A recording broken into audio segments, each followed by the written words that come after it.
Piano. There we go. Set the mood, something to distract from my... You might be able to hear it. My dryer tumbling around in the background.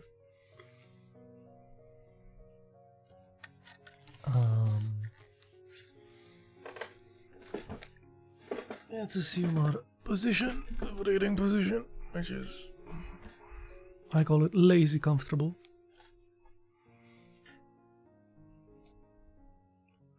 We put ourselves in the lazy position for about an hour. And we read. Continue reading. Chapter 23. Let's see what he meant from last time when he said he's going to file his petition. What petition? What petition? Probably divorce, something.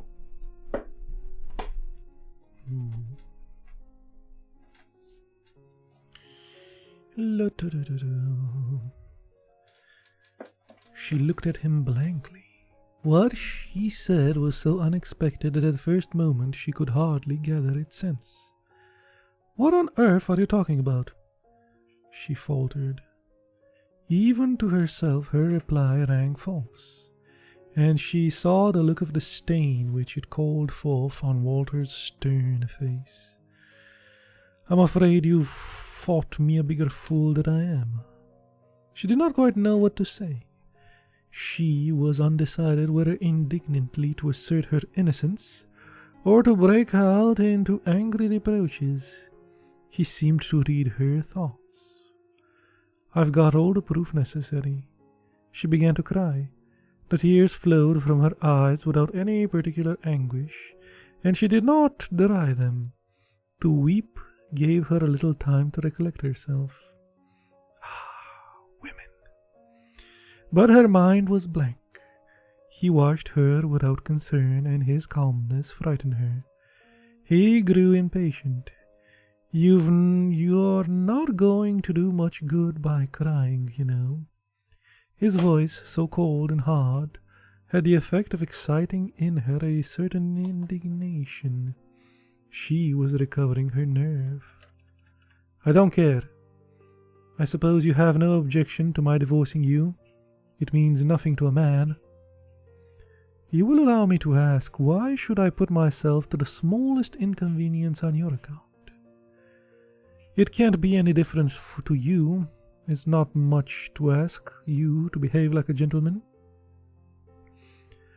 "I have much too great a regard for your welfare."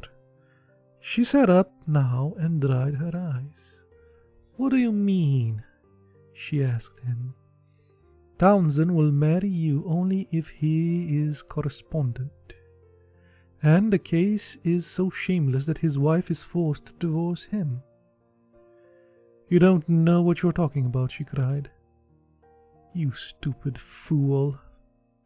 His tone was so contemptuous that she flushed with anger, and perhaps her anger was greater because she had never before heard him say to her any but sweet, flattering, and delightful things.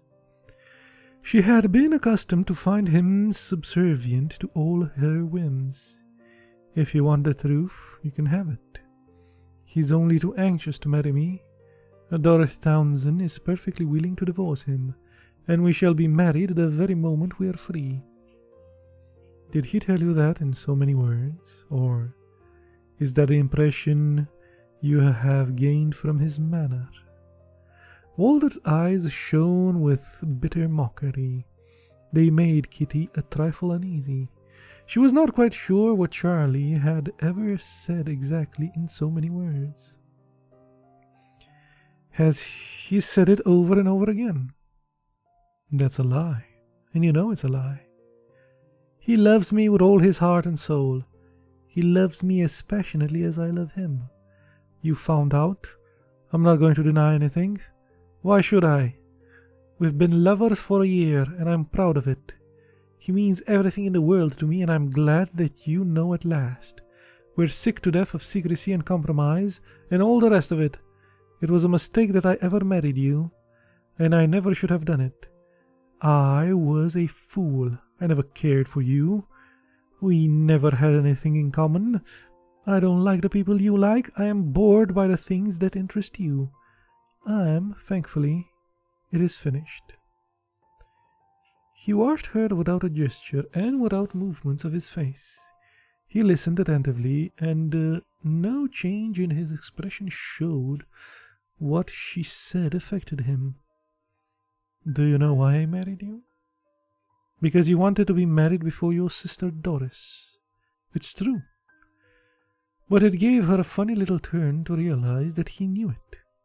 Oddly enough, even in that moment of fear and anger, it excited her compassion. He faintly smiled. "I have no illusions about you," he said. "I knew you were silly and frivolous and empty-headed, but I loved you. I knew that your aims and ideals were vulgar and commonplace, but I loved you. I knew that you were second-rate, but I loved you.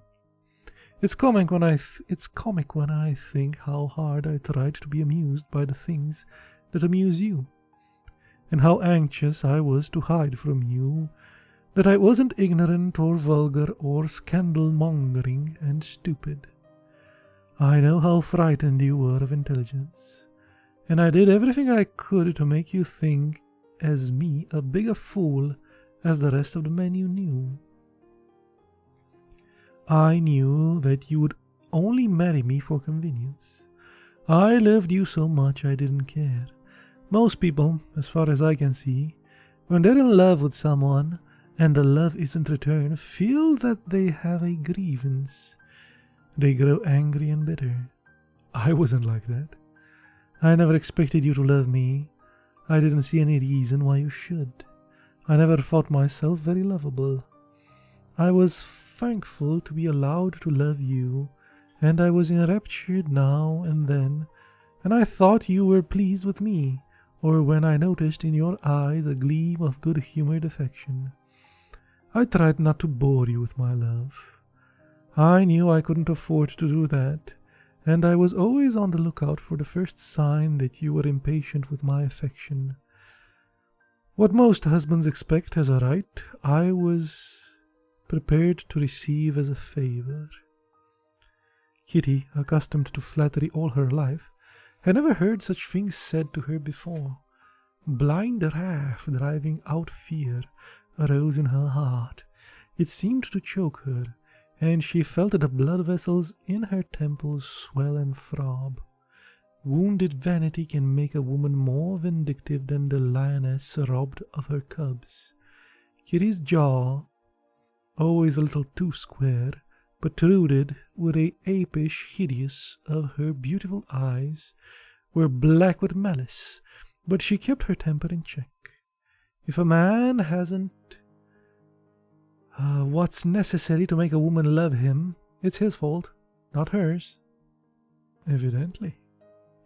His derisive tone increased her irritation. She felt that she could wound him more by maintaining her calm. I'm not very well educated, and I'm not very clever. I'm just a perfect, ordinary young woman. I like the things that people amongst whom I lived all my life. I like dancing and tennis and theaters. I like the men who play games.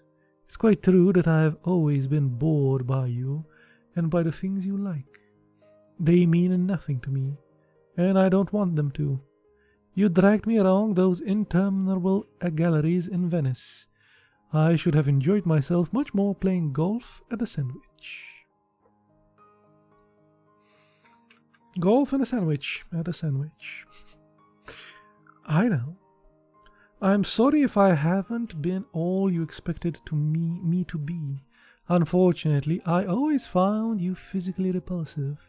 You can hardly blame me for that. I don't. Kitty could more easily have coped with the situation if he had raved and stormed. She could have met violence with violence. His self-control was inhuman. She hated him now, and she had never hated him before. I don't think you're a man at all. Why don't you break into the room when you knew I was there with Charlie? You might at least have tried to thrash him. Were you afraid? But the moment she had said this, she flushed, for she was ashamed. He did not answer, but in his eyes she could read a icy dismay. The shadow of a smile flickered on his lips. It may be that, like a historical character, I am too proud to fight. Kitty, unable to think of anything to answer, shrugged her shoulders. For a moment longer he held her in his immobile gaze. I think I've said all I had to say. If you refuse to come to Mai Tai Fu, I shall file my petition. Why don't you consent to let me divorce you? His eyes went off at her. He leaned back in his chairs and lit a cigarette. He smoked it to the end without saying a word. Then, throwing away the butt, he gave a little smile. He looked at her once more. If Mr. Townsend will send me her assurance that Mrs. Townsend will send me her assurance that he will divorce her husband, and I will give you his written promise to marry you, within a week or two decreases being more obsolete. I will do that. There was something in the way he spoke which disconcerted her, but her self-respect obliged her to accept his offer in the grand manner. That is very generous of you, Walter. To her astonishment, he burst into a sudden spout of laughter. She flushed angrily. What are you laughing at? I see nothing to laugh at. I beg your pardon.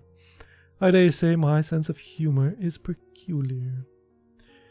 She looked at him frowning. She would have liked to say something bitter and wounding, but no rejoinder occurred to her. He looked at his watch. I had better look sharp if you want to catch Townsend at his office.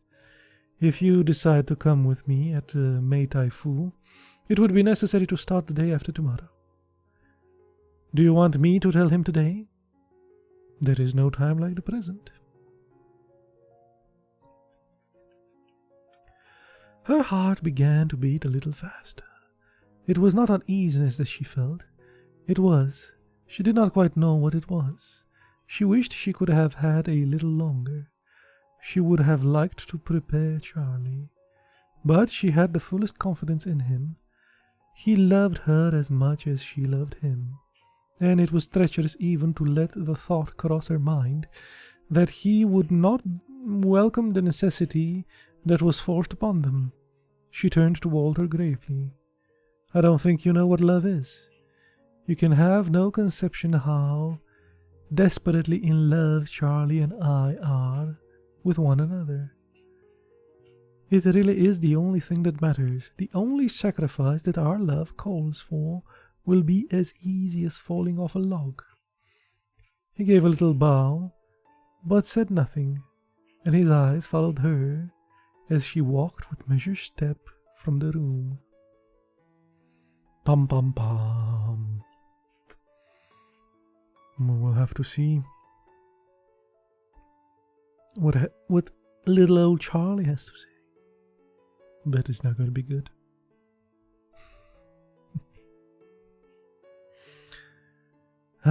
Chapter 24. She sent a little note to Charlie on which she had written, "Please see me. It is urgent." A Chinese boy asked her to wait and brought an answer that Mr. Townsend, would see her in 5 minutes.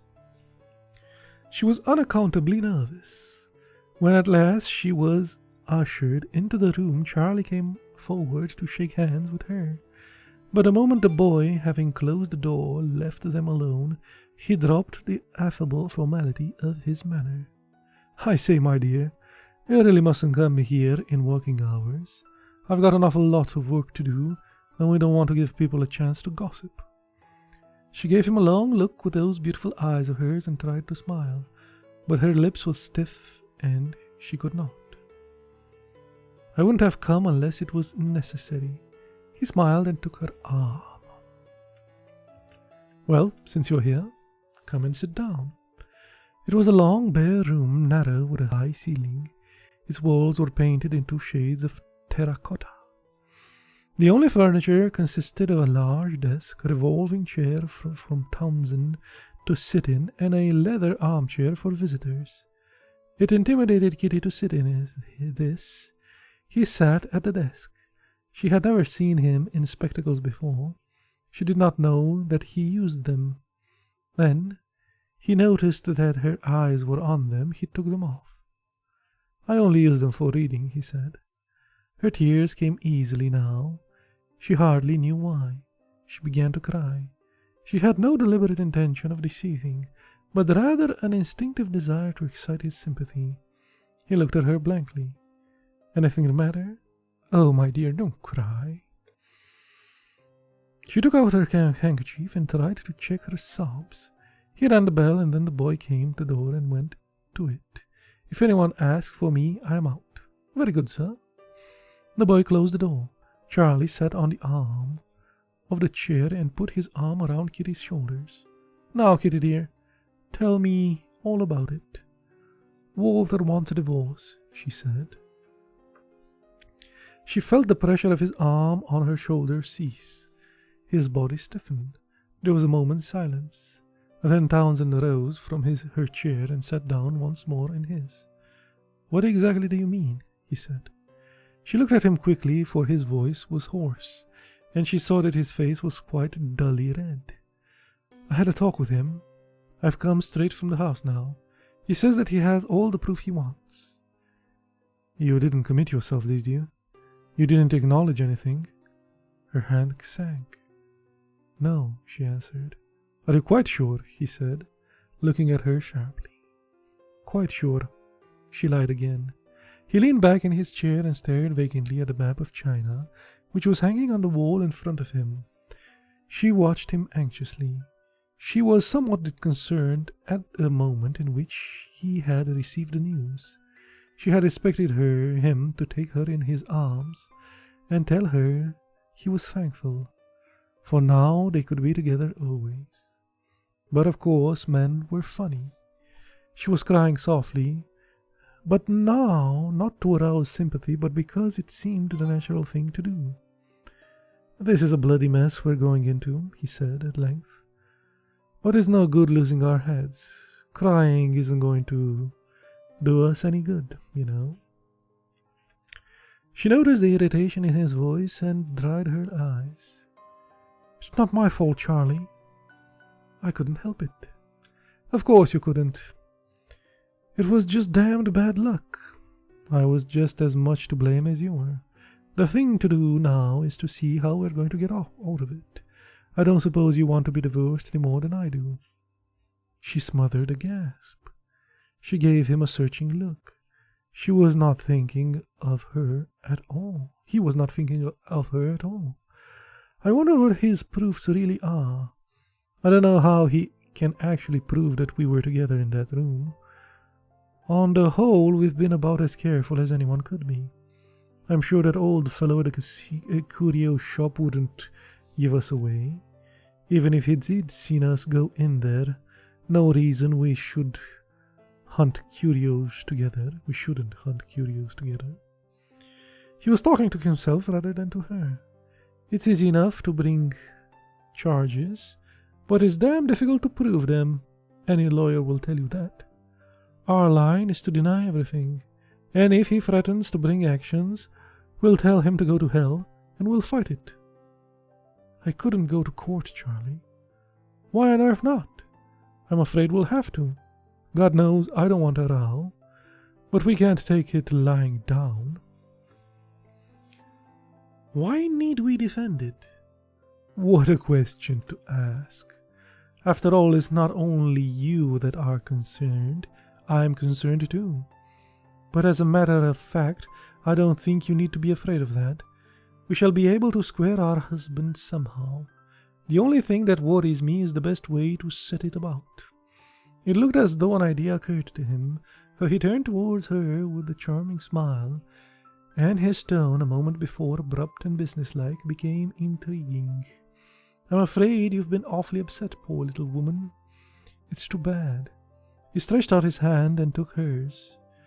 "It's a scrape we've gotten into, but we shall get out of it. It's not—" He stopped, and Kitty had a suspicion that he had been about to say that it was not the first that he had gotten out of. "The great thing is to keep our heads. You know I shall never let you down. I'm not frightened. I don't care what he does." He smiled still, but perhaps his smile was a trifle forced.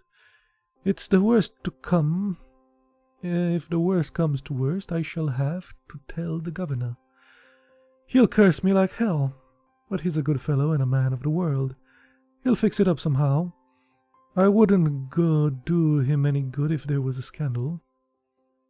"What can he do?" asked Kitty.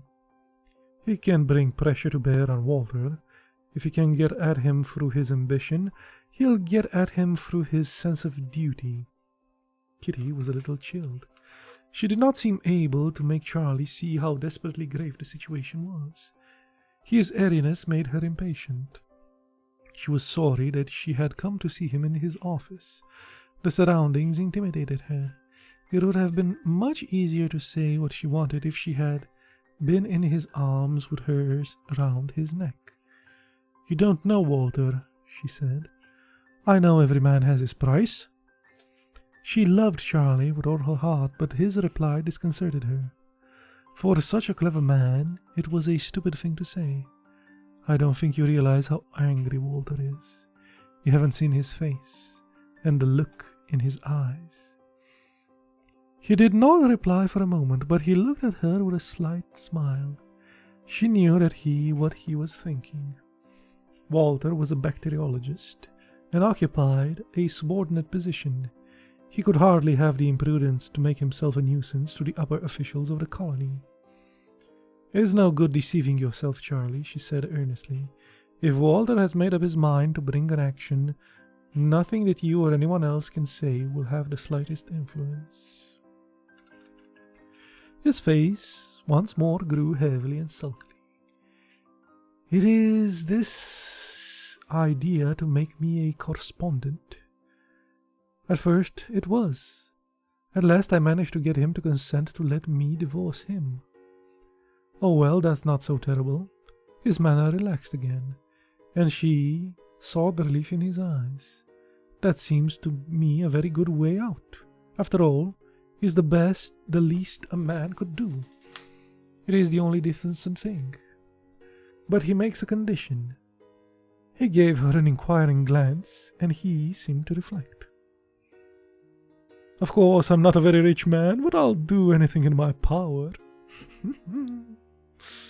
Kitty was silent.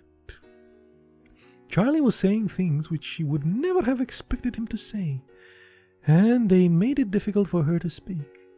She had expected to blurt it out in one breath, held in his loving arms with her burning face hid on his breast. "He agrees to my divorcing him if your wife will give him assurance that she will divorce you." "Anything else?" Kitty could hardly find her voice. "And it's awfully hard to say, Charlie. It seems dreadful. If you will promise to marry me within a week of the decrees being made obsolete." Ah. Let's see what old Charlie has to say in the next chapter.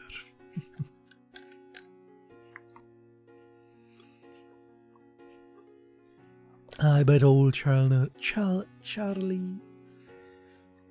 Charlerooney here will not really agree to that. That's where the story is going, isn't it? 25. For a moment he was silent. Then he took her hand again and pressed it gently. "You know, darling," he said, "whatever happens, we must keep Dorothy out of this." She looked at him blankly. "But I don't understand. How can we?" "Well, we can't only think of ourselves in this world, you know. Other things being equal, there's nothing in the world I'd love more than to marry you. But it's quite out of the question. I know Dorothy. Nothing would induce her to divorce me." Kitty was becoming horribly frightened. She began to cry again. She got up and sat down beside her, with his arm around her waist. "Try not to upset yourself, darling. We must keep our heads. I thought you loved me." "Of course I love you," he said tenderly. Not like I said it. "You surely can't have any doubt of that now. If she won't divorce you, Walter, we'll make you a correspondent." He took an appreciable time to answer. His tone was dry. "Of course, that would ruin my career, but I'm afraid it wouldn't do much good. If the worst came to worst, I should make a clean breast of it to Dorothy. She'd be dreadfully hurt and wretched, but she'd forgive me." He had an idea. "I'm not sure if the best plan wouldn't be to make a clean breast of it anyhow. If she went to your husband, I dare say she could persuade him to hold his tongue." "Does that mean you don't want her to divorce you?" "Well, I have my boys to think of, haven't I? And naturally I don't want to make her unhappy. We've always got on very well together. She's been an awfully good wife to me, you know? You know? You don't know, because you're with me and cheating on her, but you know. Ah, yes, we are still watching. Up. People strolling around on the boardwalk now. Myrtle Beach. You know, why did you tell me that she meant nothing to you? I never did. I said I wasn't in love with her. We haven't slept together for years, except now and then. On Christmas Day, for instance. Sexy time on Christmas time. Or the day before she was going home, or the day she came back. She isn't a woman who cares for that sort of a thing. But we've always been excellent friends. I don't mind telling you that. I depend on her more than anyone has any idea of. Don't you think it would have been better to leave me alone then? She found it strange that, with terror catching her breath, she could speak so calmly. You are the loveliest thing I've seen for years. I just fell madly in love with you. You can blame me for that. After all, you said you'd never let me down. But good God, I am not going to let you down. We've got in an awful scrape, and I'm going to do everything that is humanly possible to get you out of it. Except the one obvious and natural thing. He stood up and returned to his own chair. My dear, you must be reasonable. We'd much better face the situation frankly. I don't want to hurt your feelings, but really, I must tell you the truth. I'm really keen on my career. There is no reason why I shouldn't be a governor one of these days, and it is a dreadfully soft job to be a colonial governor. Unless we can brush this up, I don't stand a dog's chance. I may not have to leave the service, but there'll always be a black mark against me. If I do have to leave the service, then I must go into business in China, where I know people. In either case, my only chance is for Dorothy to stick to me. Was it necessary to tell me that you wanted nothing in the world but me? The corners of his mouth dropped peevishly. Oh, my dear, it's rather hard to take quite literally the things a man says when he's in love with you. Didn't you mean them? At the moment. And what's going to happen to me if Charlie divorces me? If you really haven't a leg to stand on, of course, we won't defend. There shouldn't be any publicity, and the people are pretty broad-minded nowadays. For the first time, Kitty thought of her mother. She shivered. She looked again at Townsend. Her pain now was tinged with resentment. I am sure you have no difficulty in bearing any inconvenience that I had to suffer, she said. We're not going to get much further by saying disagreeable things to one another, he answered. She gave a cry of despair.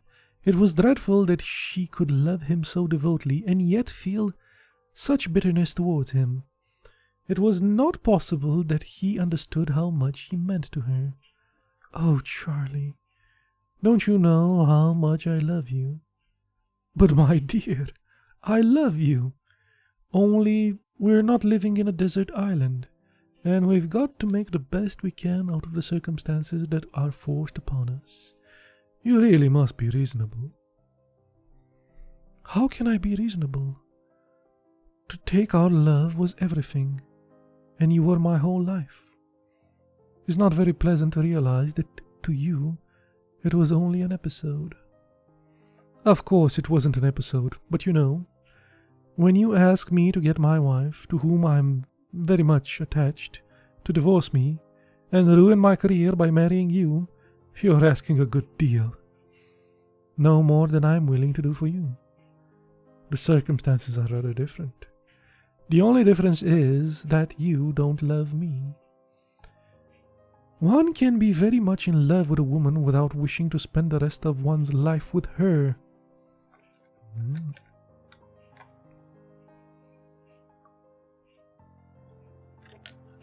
She gave him a quick look, and despair seized her. Heavy tears rolled down her cheeks. Oh, how cruel! How can you be so heartless? She began to sob hysterically. He gave an anxious glance at the door. No, dear, do try to control yourself. You don't know how much I love you, she gasped. I can't live without you. Have you no pity for me? She could not speak any more. She wept without restraint. I don't want to be unkind, and heaven knows I don't want to hurt your feelings, but I must tell you the truth. It is the ruin of my whole life. Why couldn't you have left me alone? What harm had I ever done you? Of course, it does you any good to put all the blame on me. You may. Kitty blazed with sudden anger. I suppose I threw myself at your head. I suppose I gave you no peace until you yielded to my entreaties. Entreaties? I didn't say that. But I certainly should have never have thought of making love to you if you hadn't made it perfectly clear that you were really to be ready to be made love to. Oh, the shame of it! She knew that what he said was true. His face, now sullen and worried, of his hands moved uneasily. Every now and then he gave her a little glance of exasperation. Won't your husband forgive you? He said after a while. I never asked him. Instinctively he clenched his hands. She saw his suppressed the exclamation of annoyance which came to his lips. Why don't you go to him and throw yourself at his mercy? If he is as much in love with you as you say, he is bound to forgive you. How little you know him. Actually, I think it's true in that part. I think little old Walterino will forgive her, or is the type of guy that would forgive her.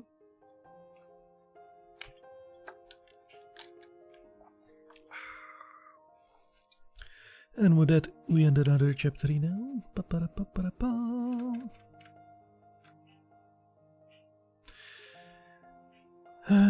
26. She wiped her eyes. She tried to pull herself together. Charlie, if you desert me, I shall die. She was driven now to appeal to his compassion. She ought to have told him at once. When he knew the horrible alternative that was placed before her, his generosity, his sense of justice, his manliness, would be so vehemently aroused that he would think of nothing but her danger. Oh, how passionately she desired to feel his dear protecting arms around her. Walter wants me to go to Mai Tai Fu. Oh, but that's the place where the cholera is. They've got the worst pandemic they've had for 50 years. There's no place for a woman. You can't possibly go there. If you let me down, I shall have to. What do you mean? I don't understand. Walter is taking the place of a missionary doctor who died. He wants me to go with him. When? Now! At once! Ha! Townsend pushed back in his chair and looked at her with puzzled eyes. It may be very stupid, but I can't make heads or tails of what you are saying. If he wants you to go to this place with him, what about a divorce? He's given me a choice. I must either go to Mai Tai Fu, or else he'll bring an action. Oh, I see. Townsend's tone changed ever so slightly. I think it's rather decent of him, don't you? Decent? Well, it's a damned sporting thing of him to go there. It's not a thing I'd fancy. Of course, he'll get a CMG for it when he comes back. Some sort of medal. But me, Charlie? She cried with anguish in her heart. Well, I think if he wants you to go, under the circumstances, I don't see how you can very well refuse. It means death. Absolute certain death. Oh, damn it all. That's rather an exaggeration. He would hardly take you if he thought that. It's no more risk for you than for him. In point of fact, there's no great risk if you are careful. I've been here when there's been a cholera, and I haven't turned a hair. The great thing is not to eat anything uncooked, nor raw fruits or salads or anything like that, and see that your drinking water is boiled. He was gaining confidence as he proceeded, and his speech was fluent. He was even becoming less sullen and more alert. He has always been breezy. After all, it's his job, isn't it? He's interested in bugs. It's rather a chance for him, if you come to think of it. But me, Charlie? She repeated, not with anguish now, but with consternation. I think it's working out for her, Charlie. The problem is going away. Well, the best way to understand a man is to put yourself in his shoes. For his point of view, you've been rather a naughty little thing, and he wants to get at you out of harm's way. I always thought he never wanted to divorce you. He doesn't strike me as the sort of chap. But he made what he thought was a very generous offer, and you put his back up by turning it down. I don't want to blame you, but really, for all your sakes, all our sakes, I think you ought to have given it a little consideration. But you don't see, it will kill me. Don't you know what he's taking me there, because he knows it's going to kill me? Oh, my dear, don't talk like that. We're in a damned awkward situation, and really is no time to be melodramatic. You've made up your mind not to understand. Oh, the pain in her heart and the fear. She could have screamed. You can't send me to certain death. If you have no love or pity for me, you must have just ordinary human feeling. I think it's rather hard on me to put it like that. As far as I can make out, your husband is behaving very generously. He is willing to forgive you if you let him. He wants to get you away, and this opportunity has presented itself to take you to some place where for a few moments you will be out of harm's way. I don't pretend that Mai Tai Fu is a health resort. I never knew a Chinese city that was. And there might be some now.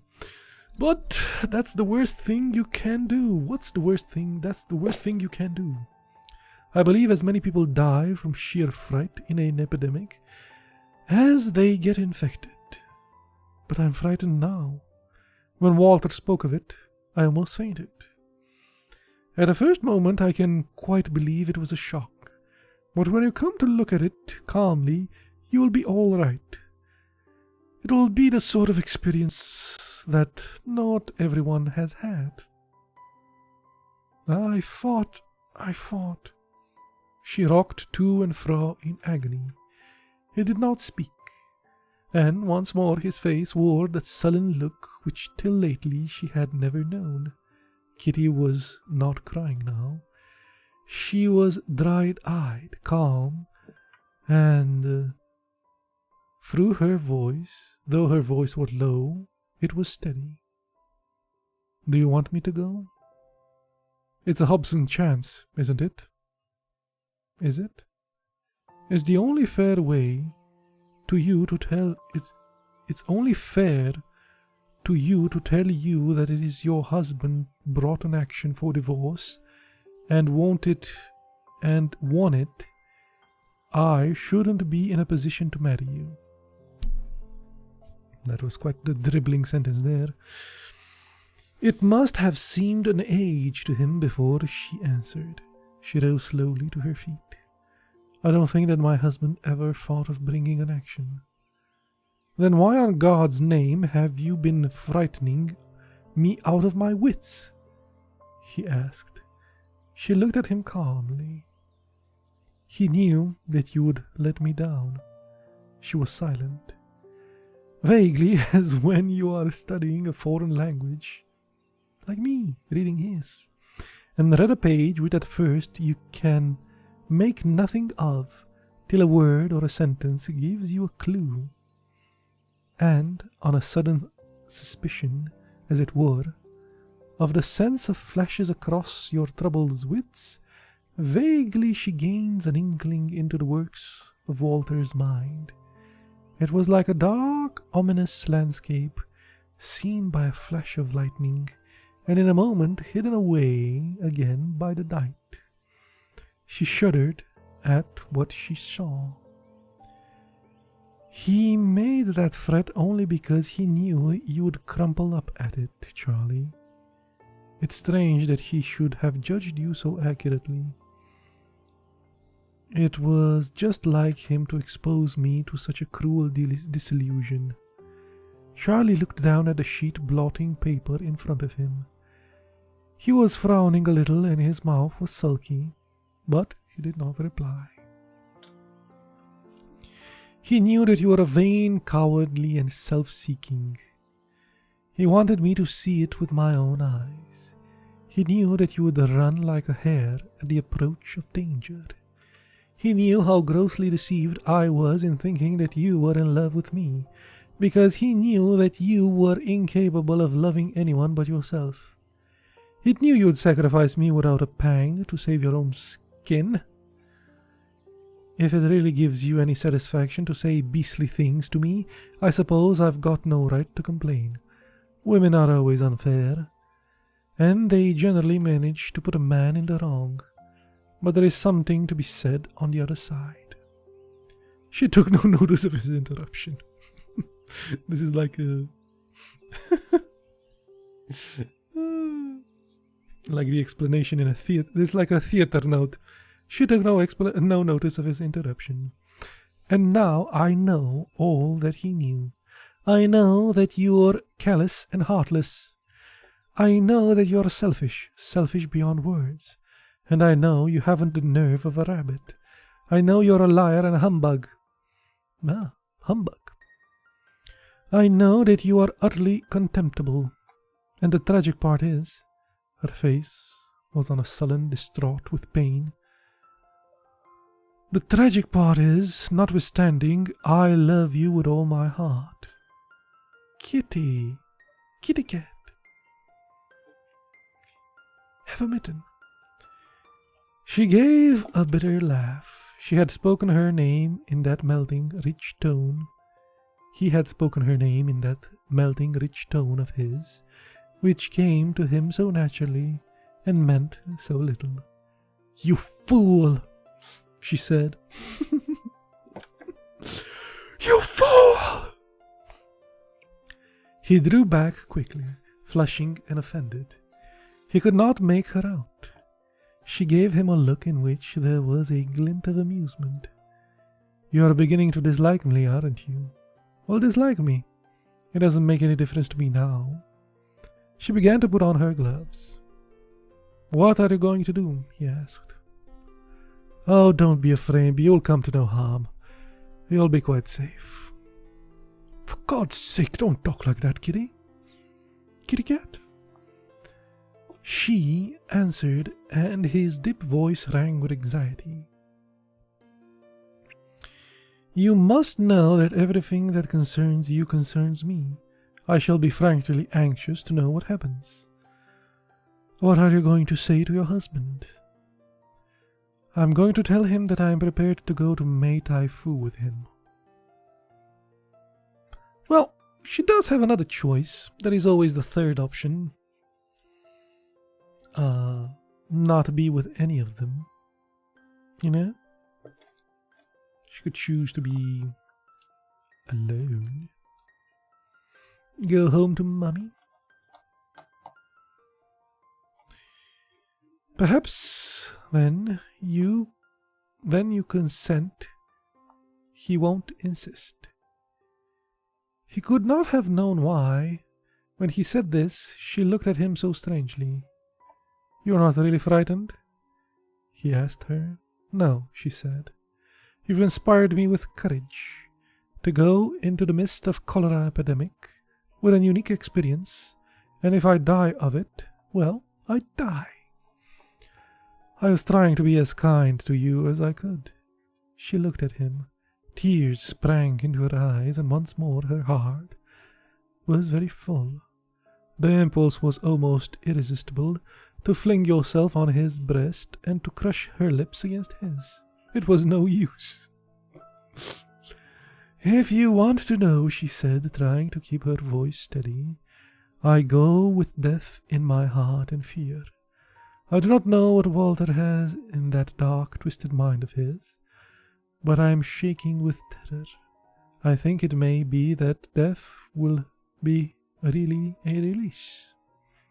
She felt that she could not hold on to her self-control for another moment. She walked swiftly to the door and let herself out before he had time to move from his chair. Townsend gave a long sigh of relief. He badly wanted a brandy and soda.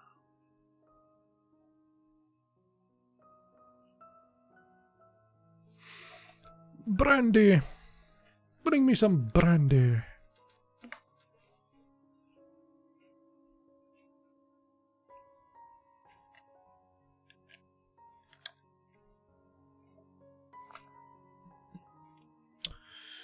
And we are going to Chapterino 27.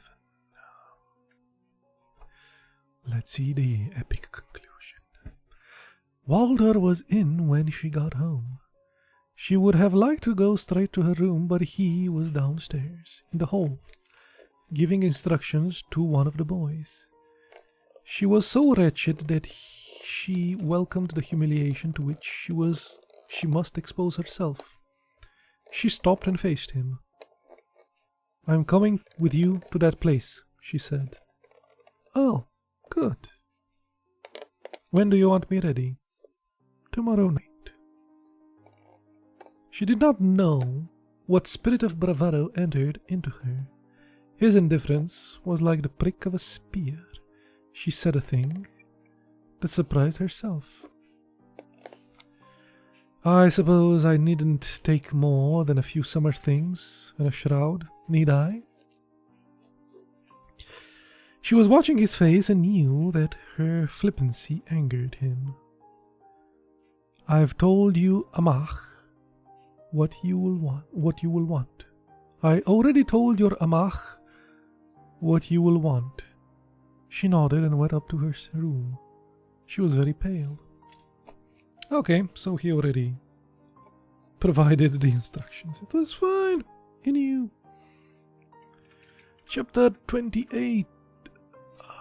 They were searching their destination at last. They were borne in chairs, day after day, along a narrow causeway between interminable rice fields. They set out on dawn and travelled till the heat of the day forced them to take shelter in a wayside inn, and then went on again till they reached the town where they had arranged to spend the night. Kitty's chair headed the procession, and Walter followed her.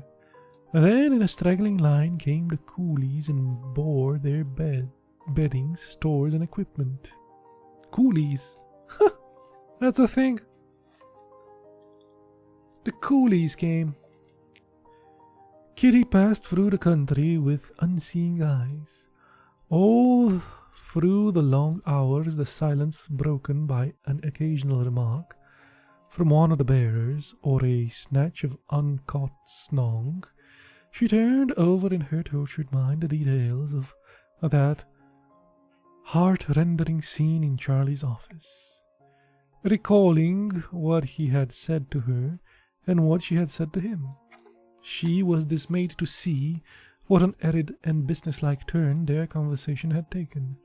She had not said what she wanted to say, and she had not spoken in the tone she intended. Had she been able to make him see her boundless love, the passion in her heart, and her hopelessness, he could never have been so inhuman as to leave her to her fate. She had been taken unawares. She could hardly believe her ears when he told her, more clearly than with words, that he cared nothing for her, that was why she had not even cried very much. She had been dazed. She had wept since, wept miserably. At nights, in the inn, sharing the principal guest chamber with her husband, and conscious that Walter, lying on the camp bed, a few feet away from her, lay awake, she dug her teeth in the pillow so that no sound might escape her. But in the daytime, protected by the curtains of her chair, she would allow herself to give way. Her pain was so great that she could have screamed at the top of her voice. She had never known that one could suffer so much, and she asked herself desperately what she had done to deserve it. She could not make out why Charlie did not love her. It was her fault, she supposed, but she had done everything she knew to make him fond of her. They had always gotten along so well. They laughed all the time they were together. They were not only lovers, but good friends. She could not understand. She was broken. She told herself that she hated and despised him, but she had no idea how she was going to live if she was never to see him again. If Walter was taking her to Mai Tai Fu as a punishment, he was making a fool of himself. For what did she care now what became of her? She had nothing to live for anymore. It was rather hard to be finished with life at 27.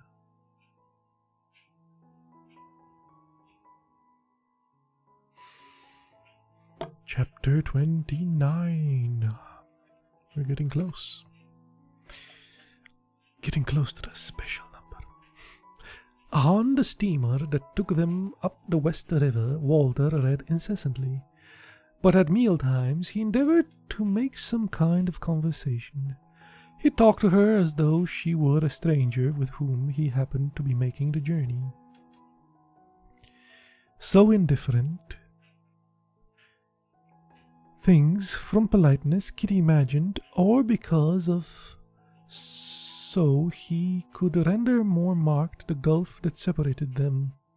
In a flash of insight, she had told Charlie that Walter had sent her to him with a threat of divorce and the alternative to accompanying him to the strictness city in order that she might see for herself how indifferent, cowardly, and selfish he was. It was true. It was a trick which accounted very well with his sardonic humor. He knew exactly what would happen, and he had given her a mark, necessary instruction before her return. She had caught his eyes, a disdain which seemed to include her lover as well as herself. He said to himself, perhaps, that if he had been in Townsend's place, nothing in the world would have hindered him from making any sacrifice to gratify her smallest whim. He knew that was also true. But then, when her eyes was open, how could he make her do something which was so dangerous, and which she must know frightened her so terribly? At first, she thought he was only playing with her, until they actually started, no later, till they left the river and took to the chairs for the journey across the country. She thought he would give the little laugh of his and tell her that she need not come. She had no inkling what was in his mind. He could not really desire her death. He had loved her so desperately. She knew that love was now, what love was now, and she remembered in 1,000 signs of his adoration. For him, really, in the French phrase, she did not make fine weather and foul. It was impossible that he did not love her still. Did you cease to love a person because you had been treated cruelly? She had not made him suffer as Charlie had made her suffer, and yet Charlie made a sign, notwithstanding everything. Even though she knew him now, she would abandon all the world had to offer and fly to his arms, even though he had sacrificed her and cared nothing for her. Even though he was callous and unkind, she loved him. At first she thought that she had only to bide her time, and sooner or later Charlie would forgive her. Yeah, I kind of think so too. She had been so confident of her power over him to believe that it was gone forever. Many waters could not quench love. He was weak if he loved her, and she felt that love her he must. But now she was not quite sure. When in the evening he sat reading in the straight-backed blackwood chair of the inn, with the light of a hurricane lamp on his face, she was able to watch him at her ease. She lay on the pallet on which her bed presently would be set, and she was in the shadow. Those straight, regular features of his made his face look very severe. He could hardly believe that it was possible for them on the occasion to be changed by so sweet a smile. He was able to read as calmly as though she were 1,000 miles away. She saw him turn the pages, and she saw his eyes more regularly as they travelled from line to line. He was not thinking of her, and when the table being set and dinner brought in, he put aside his book and gave her a glance, not knowing how the light on his face threw into distinctness his expression. She was started to see in his eyes a look of physical distaste. Yes, it startled her. Was it possible that his love had left him entirely? Was it possible that he really designed her death? It was absurd. What would be the act of a man? That would be the act of a madman. It was odd, the little shiver that ran through her, as though the thought occurred to her that perhaps Walter was not quite sane. Aha! The plot thickens.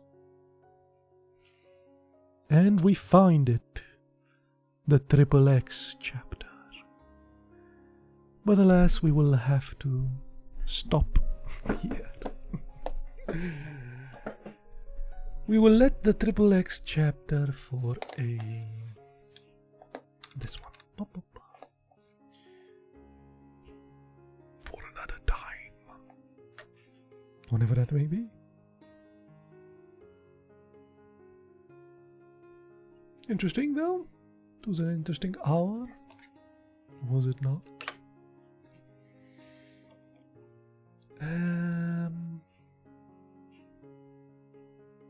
It is time to take a break. Maybe we'll come back with a game. Break time.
Should we try the thing?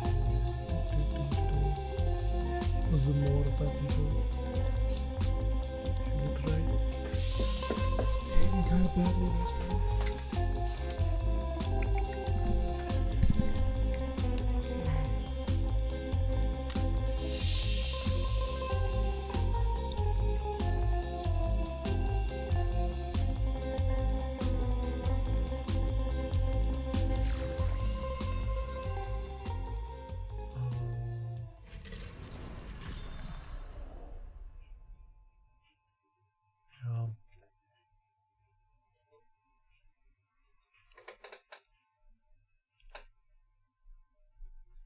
I don't know. Hope it doesn't bug out like yesterday. Frames, loose frames. No.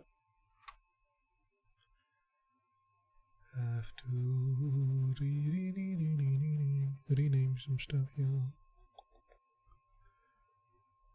Also, dude, if you're inclined to do it around.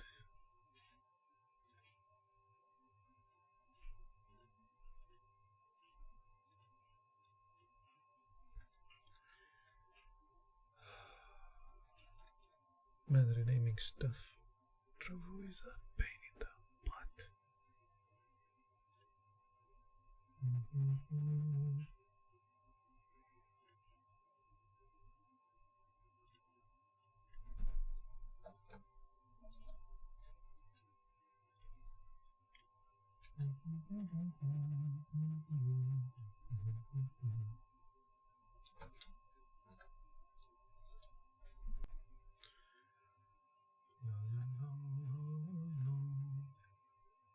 Sure? Oh, okay. Give me 1 second to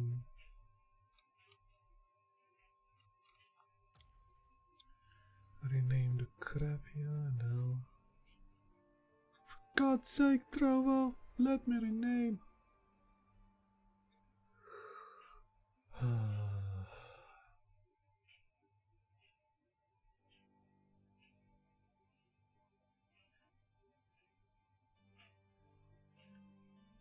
I don't know, man. Trovo hates me. I can't even refresh my page.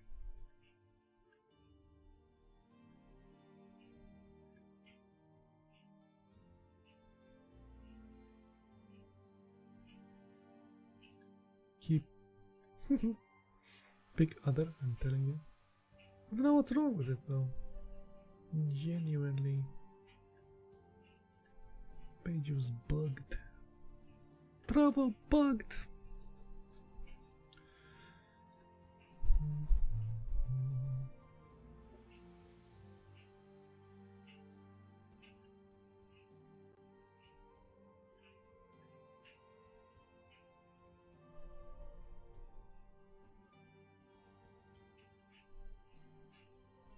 I don't know, it's pretty buggy.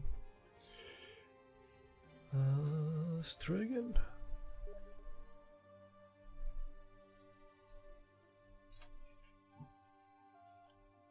There, boom, done. Thank you. Now for the other thing. You, here.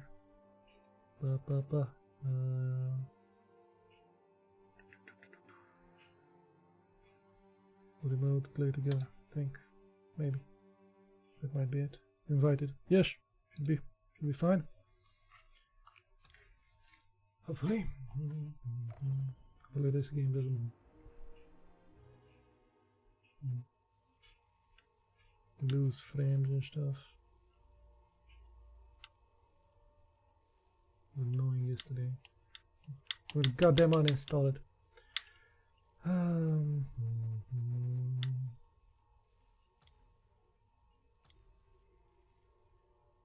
Still think. See if you show up here.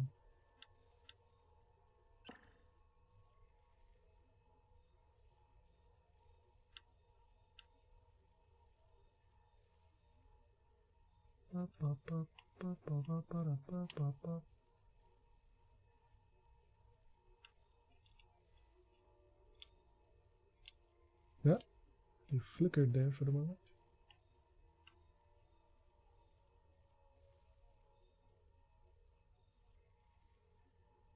There you go.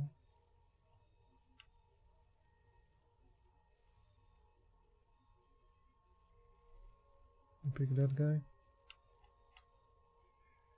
I don't even know what that guy does, but whatever.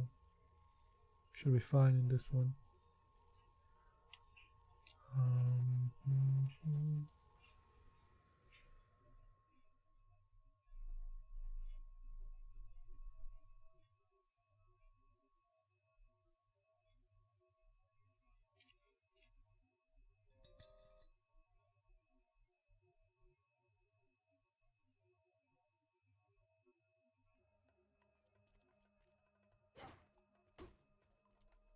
Some sort of Kung Fu fighter.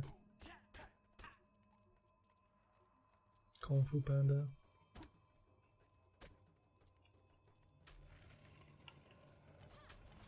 Alright, this thing, she has a different style of play. What was the Y here?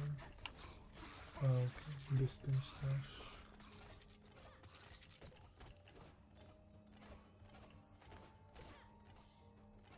And I can...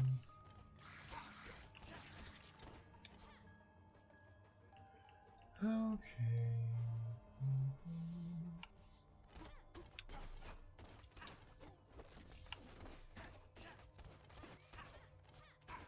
Oh, don't stay there. Damn.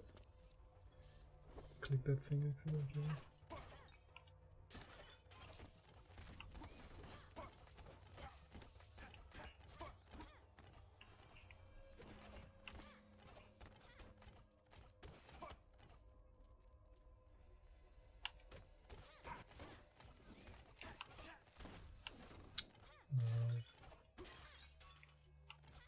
I guess this is a way to go if you want to go this way.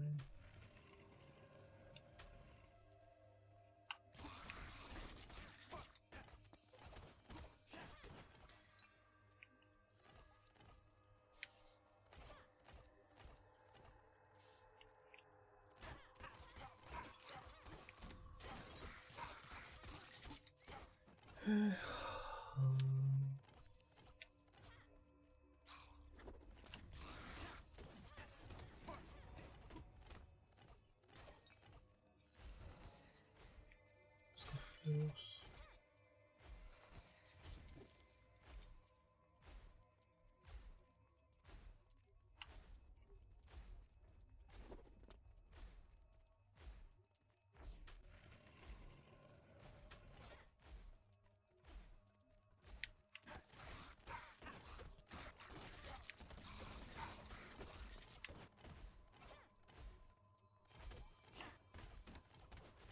Oh, this is distracting.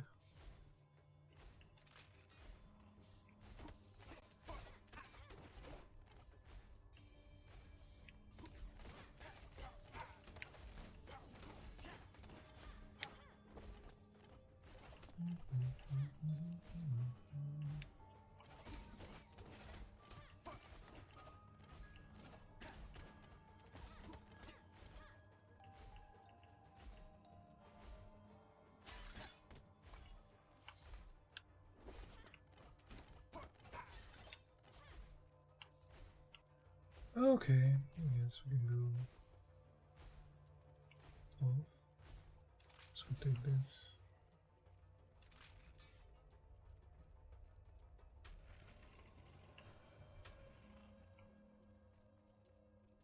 This is the new one. He runs like Naruto. Bestowed by the gods. Enemies on contact.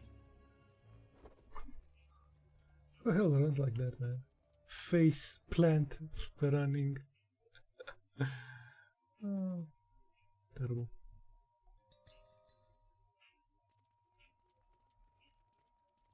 Fall on your face so fast.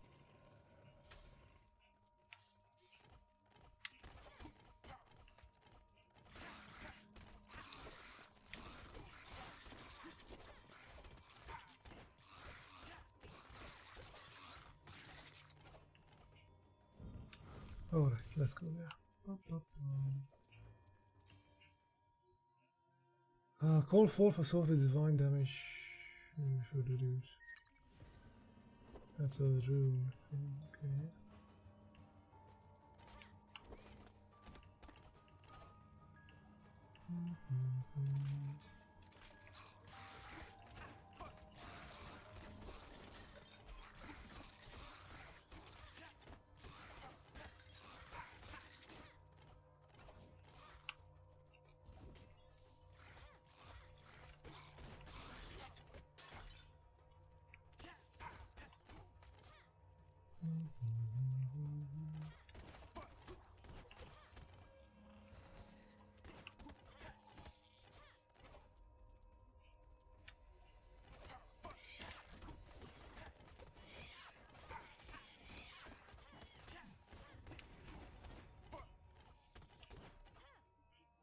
Can upgrade.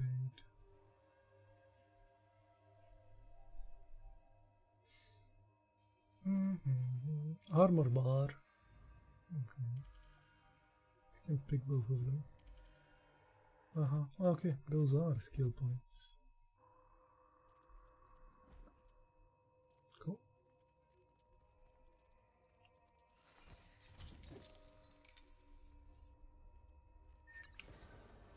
Increase ranged range.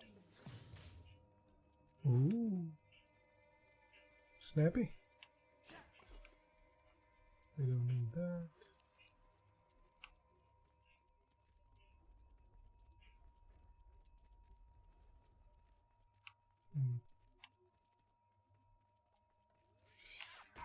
Oh. Don't stay in the green things.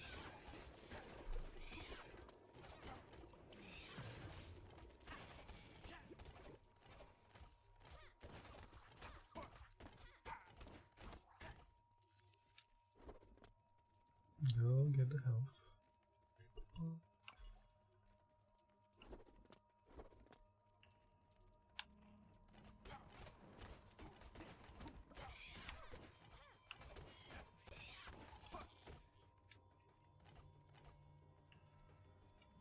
Monies.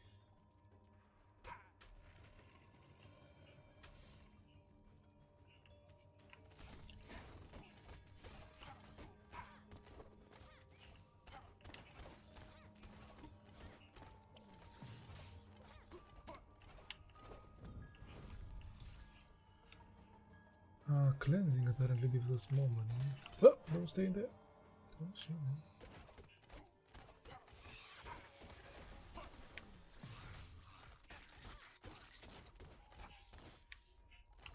More traps there.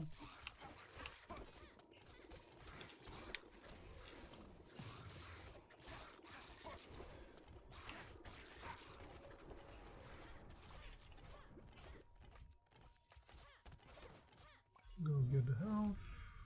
There's some traps there, be careful.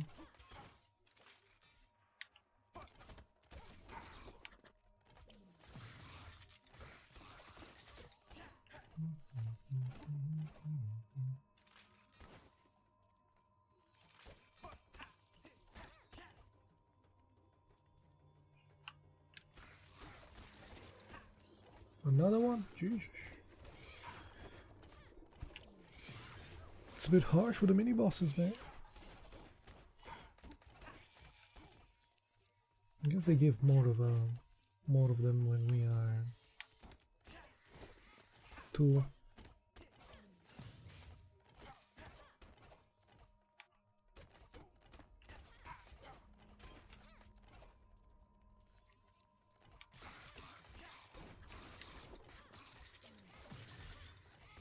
Oh, so you draw her in with that?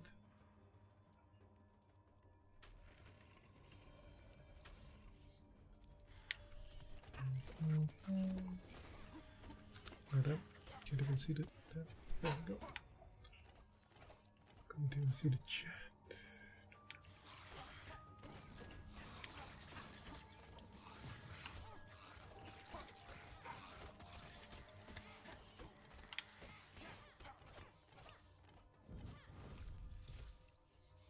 Oh, traps, traps.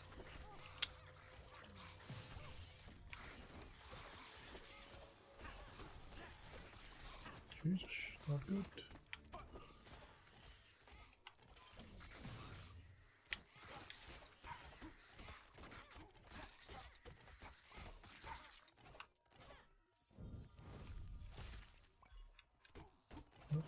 More of them.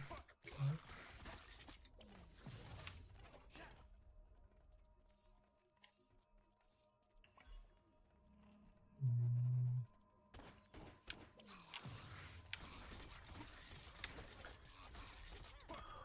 I guess our two powers can be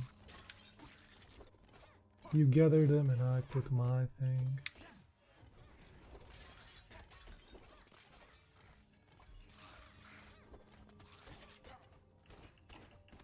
After you gather them, I can give my thing up. So now, stuff like that. Yep. These two powers have a synergy. Okay. That's about it here. Hold on. What the hell? Ooh, that's going to be a bit of a back.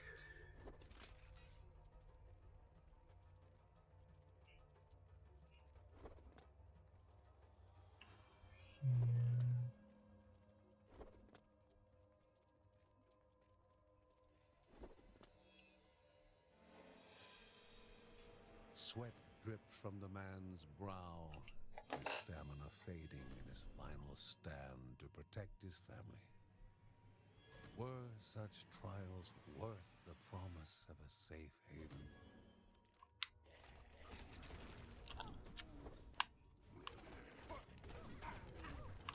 Oh, geez.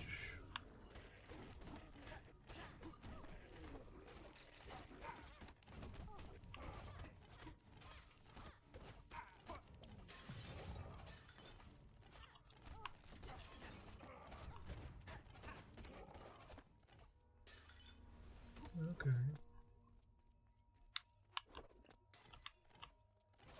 Let's talk to the dude. Through labored breath, the man gave his thanks and said a prayer. He's very hungry. His good I want to fortune. put him back. Okay.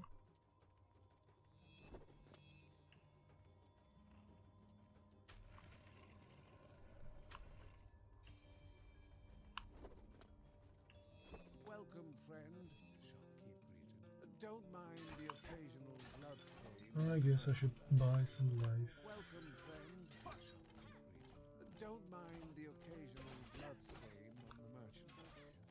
The occasional bloodstain.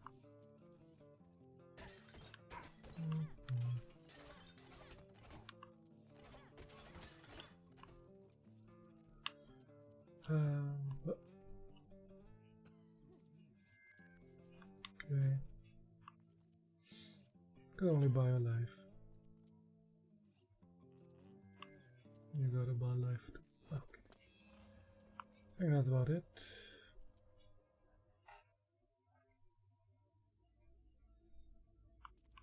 No.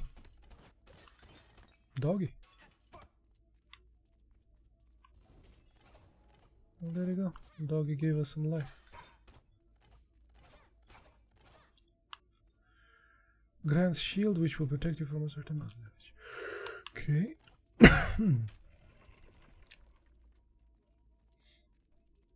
All 8 eyes studied the one so willing to walk into their own tomb.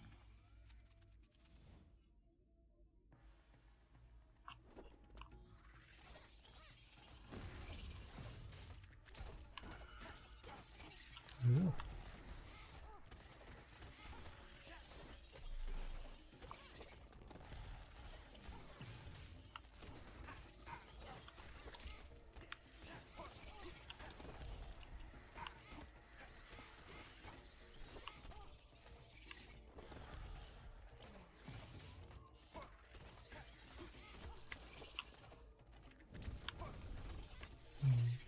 That one. And that one.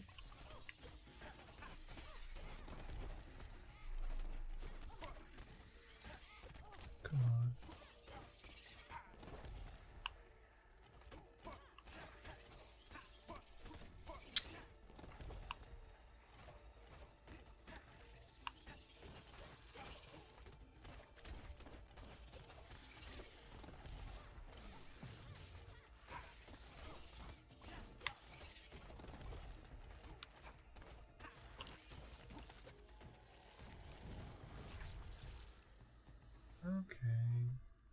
I think that's it.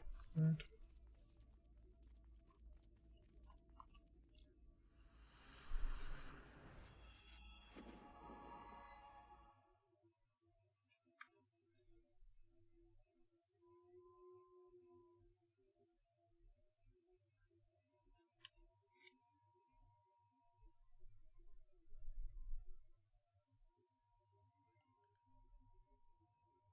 Souvenir added. Okay. That's something. Nice.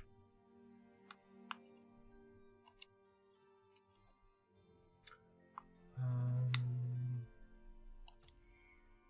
have some money. Put more damage or more. Not more speed. It's too expensive.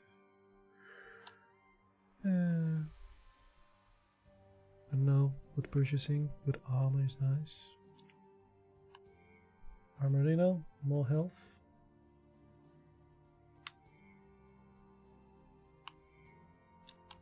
Okay, why not? Sure.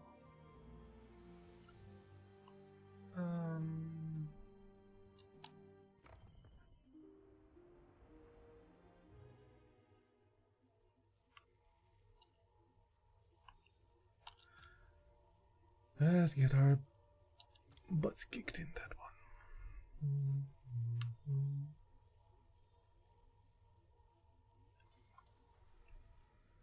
I'm going to see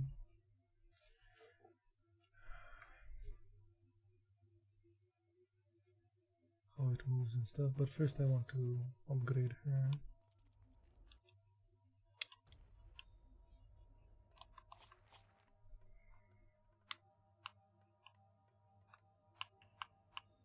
What? I can't? Oh, no, okay. In a rhythm. Damage increased with each arrow loosened. Sure. Temporary push of abilities to the maximum, thus reducing the attack speed. Uses LT.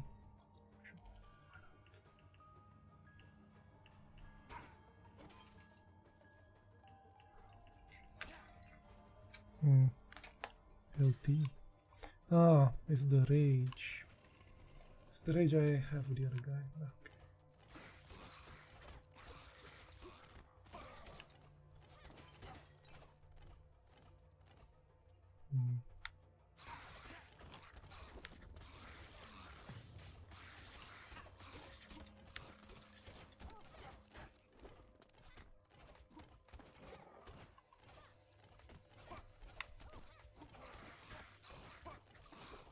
God damn it.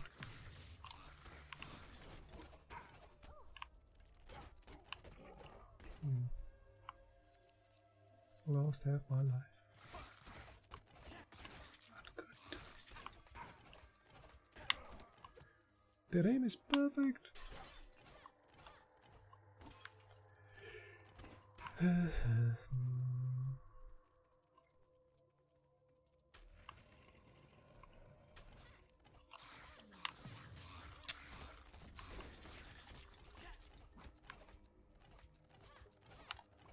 So I have to dodge. Remember dodging. Remember dodging.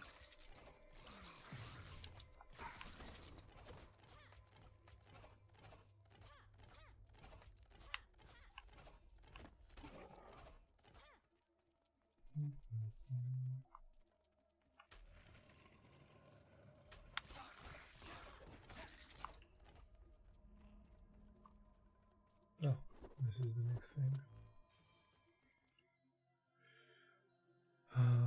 Laser traps around you. Okay.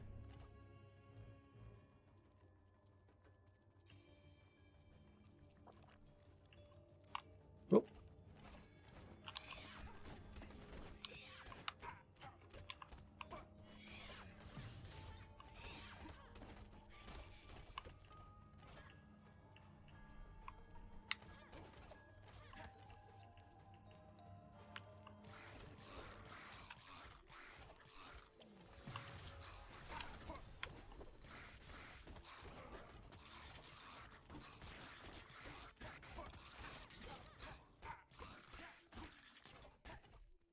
Okay.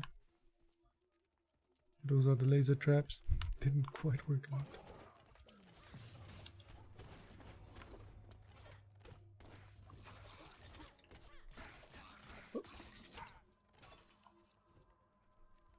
New codex to the family. Let's do that as well.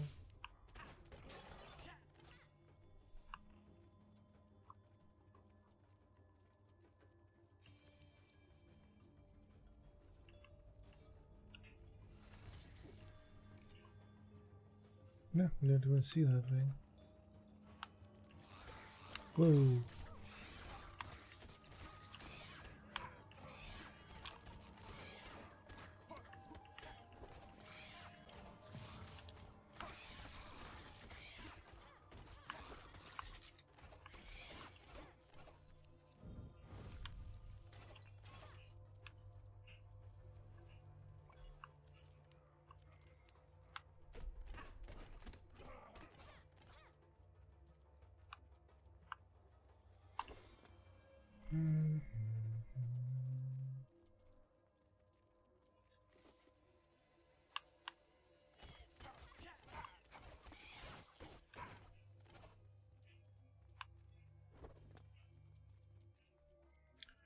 Okay, let's go to the next thing.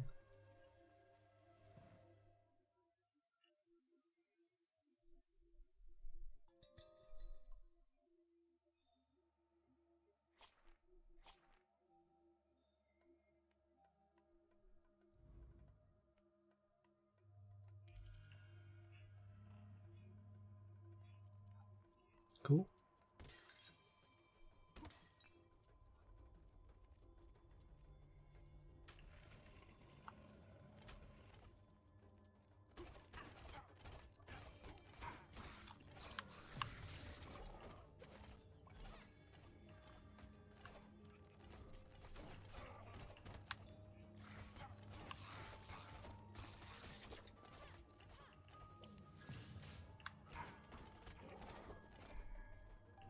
What was that?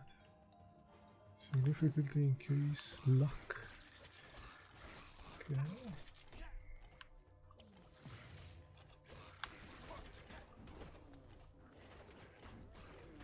Oh, that's all.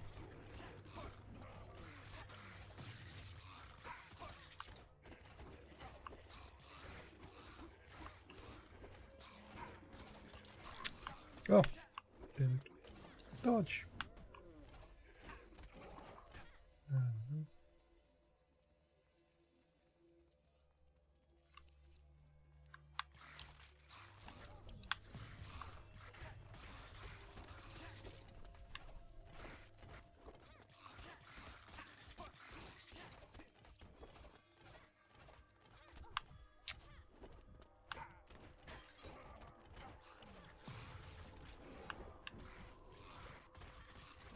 Oh, we are so dead. The dude's coming from the back as well.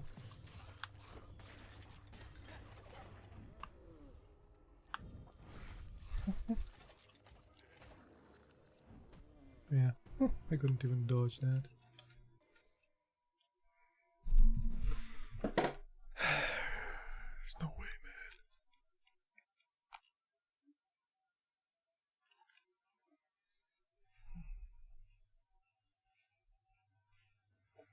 No way, man.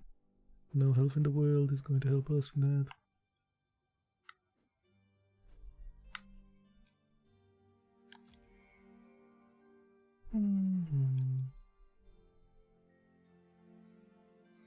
Big guy. It's hard. And I took like 5 hits. Yeah, and I got stuck on the wall there. For some reason.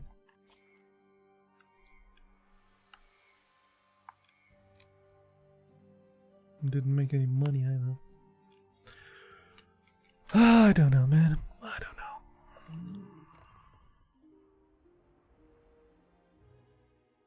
You'll dodge next time. The second level is too hard. Second dungeon, whatever. I'll take the dude.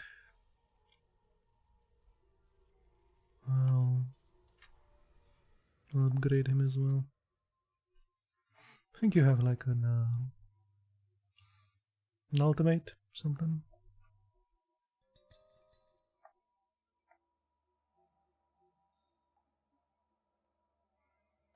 Yeah, I don't think you can upgrade.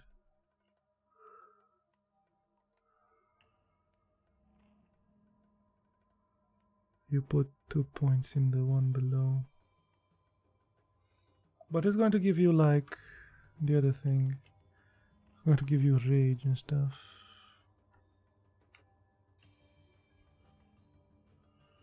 Yeah, like this thing. Here this dude has range. John's armor. But this thing unlocks the next one, I think. Coal soars down from the heavens. Yeah, this one is good. Free. Sure. And with that I open up this one. Chance for John's primary attack to reset Heaven's Strike cooldown and guarantee a critical hit. Increase John's maximum stamina. Shield Slam. Fracture the ground with his shield damage, stun and knockback. User, you have to hold. I don't even see that. It's too tiny. LB and Y. I'll just take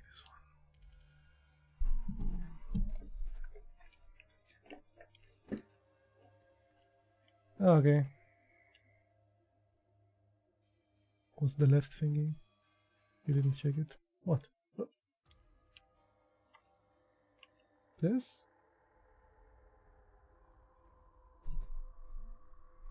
Family members gain Heaven's Strike runes for their various abilities. I guess these are the ones that all the family gets.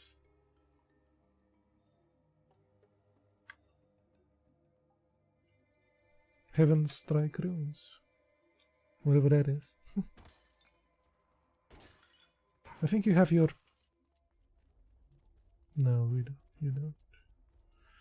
Okay.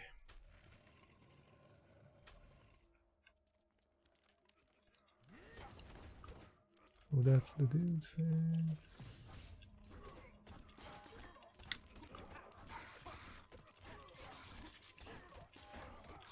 Oops.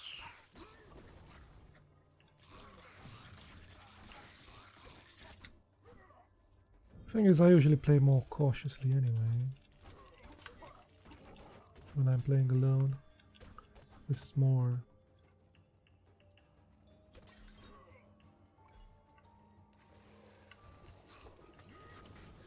I guess you can't really...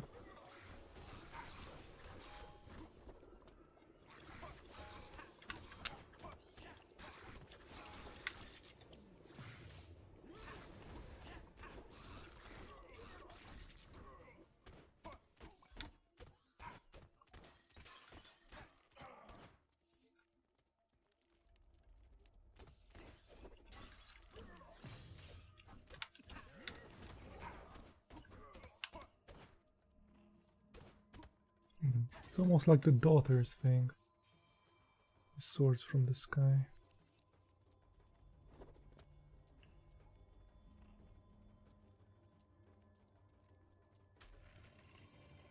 Plays a lot differently.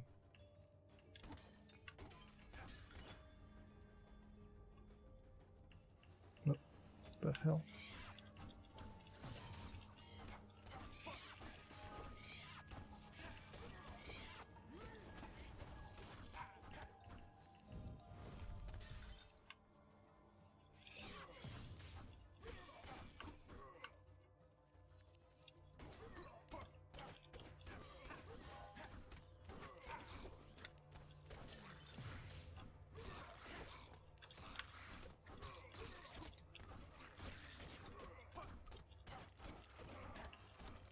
Whoa, whoa. Not even looking properly.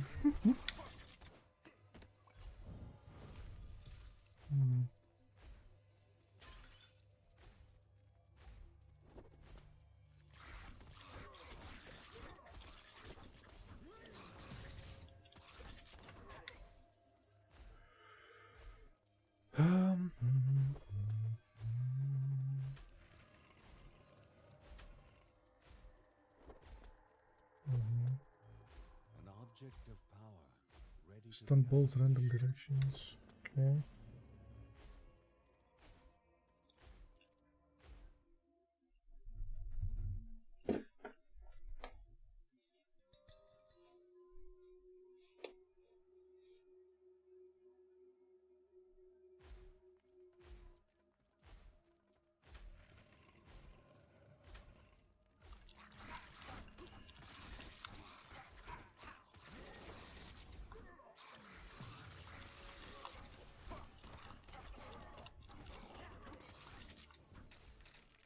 Oh Jesus, you dead? Oh, this guy.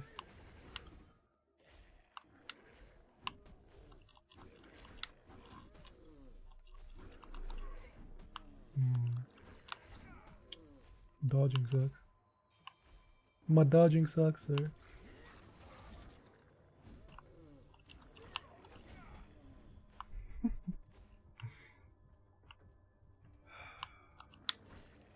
Oh, come on. He didn't die from that. Rude. Ah! Shouldn't have taken that. We can do first.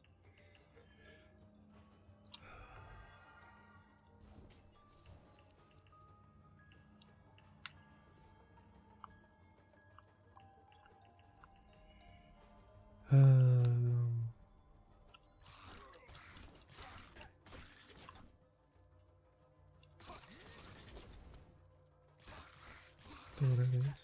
Skill.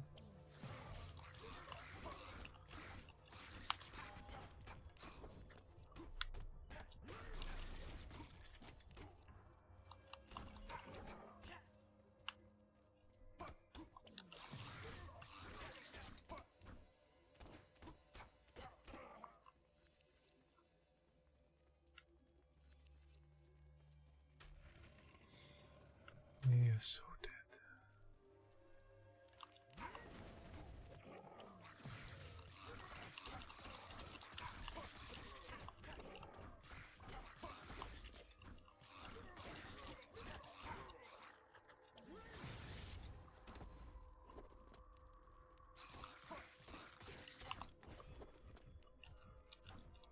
Oh, one of those dudes.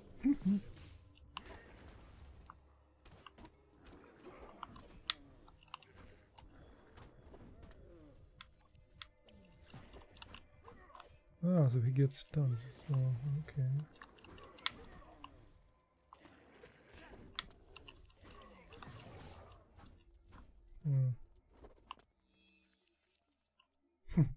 Teleported there, I guess. The air vibrated with the pilgrims' chanted prayers. Prayers offered to a deity that perhaps slumbered, unhearing, at the end of their journey. The hero did not know how many of them would survive the coming days.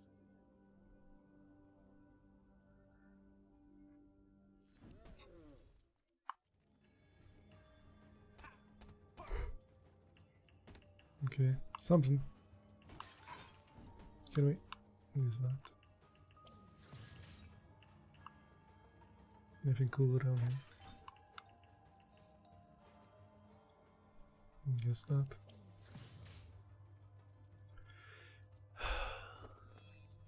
Hoped some life there, but nope. Yep.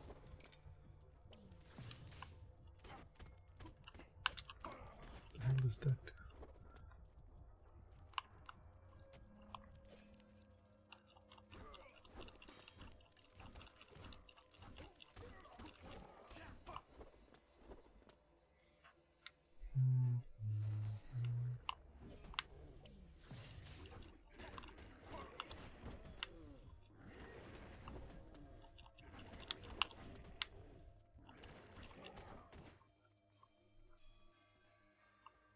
Let's see what's here.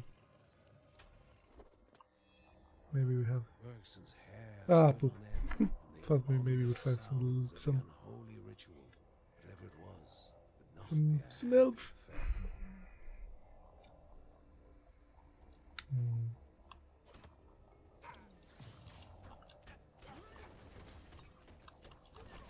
A greater enemy, but also a greater reward. Greater reward. What?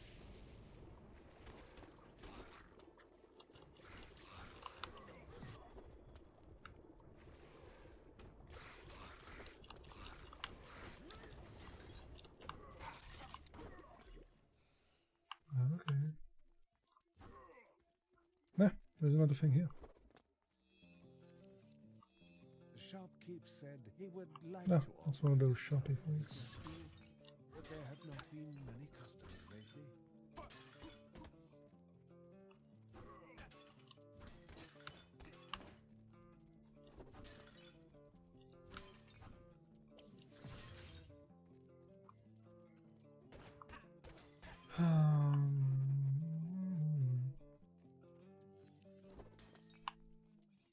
Could buy some health. The next 5 received hits are ignored. That's interesting. A charm.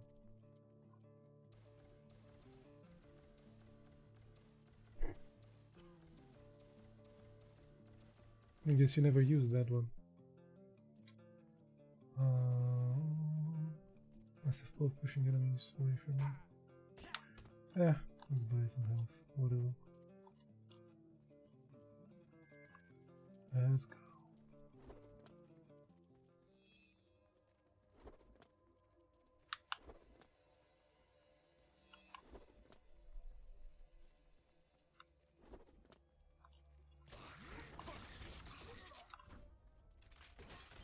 Whoa! Oh! Damn it. Damn it again.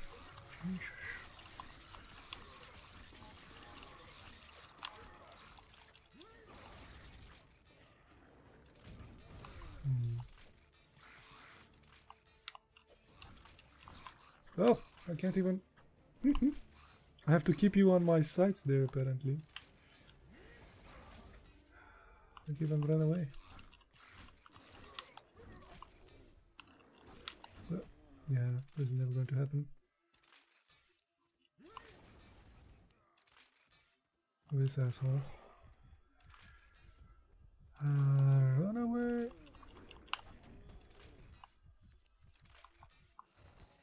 Ooh, okay.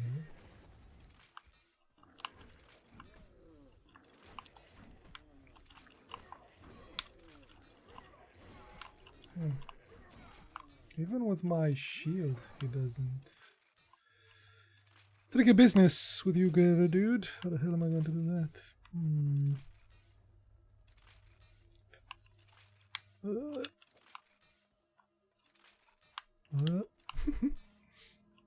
Going to be stabby me. What the hell am I going to revive you, bro? They won't let me. Are we both dead? What if I... Oh, I can't. No. I thought I could move around, but I couldn't.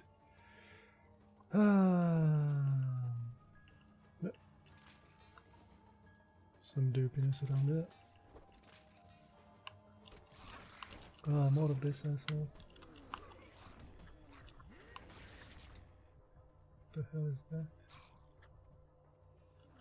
Don't get stuck. Don't get stuck. What the hell is that? Bellagio the Odd sought another game of cat and bird. What? Follow the damn creature again? Don't wanna follow her, man. Deeper into the depths she moved. Oh boy. Further she fled. Jesus. Jesus, look at this mess. Like nowhere to run. Do not linger.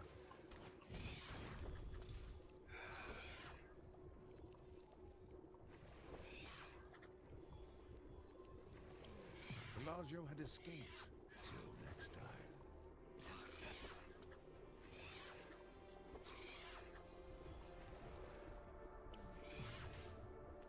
Yeah, you can't go too far away from me, I think.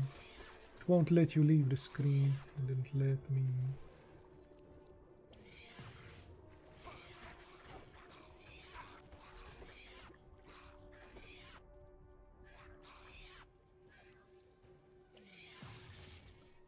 Ooh.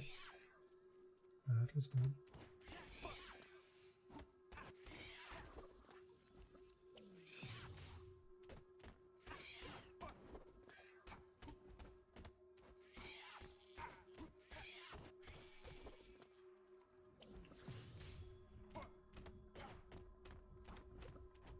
Careful, bro.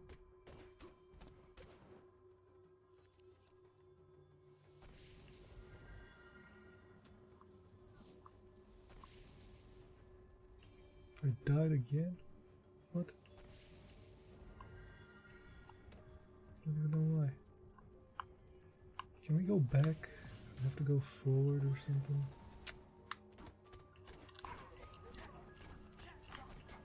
God damn.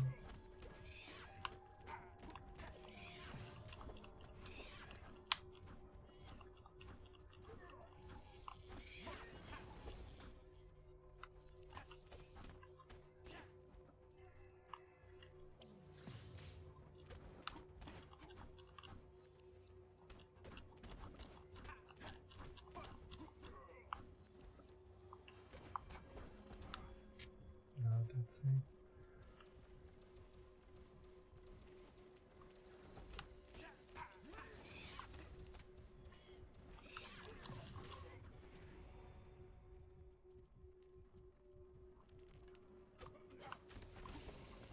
Oh boy.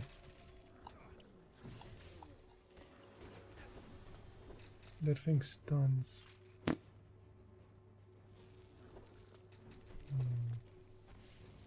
That dude is going to be hard to kill. Run! Run, Forest!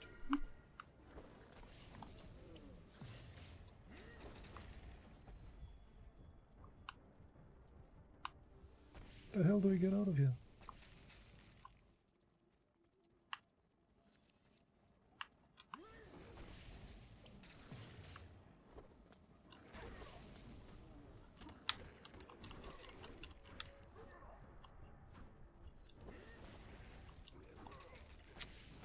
Goddamn stone.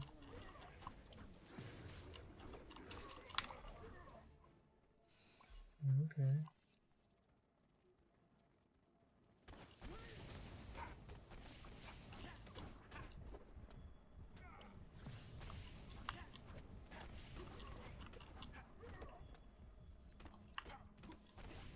Another one.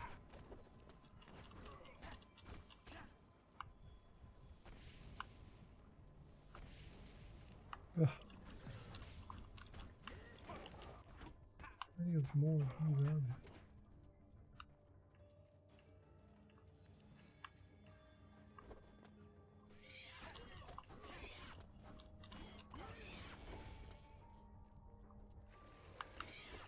Oh, great.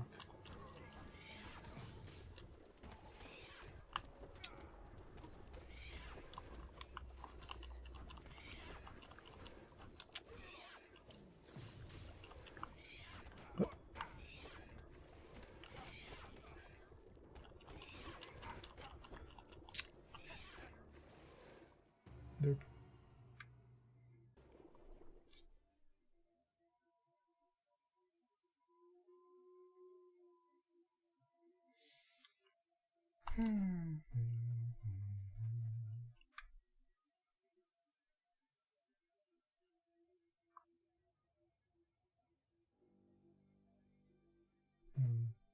Got still on $600.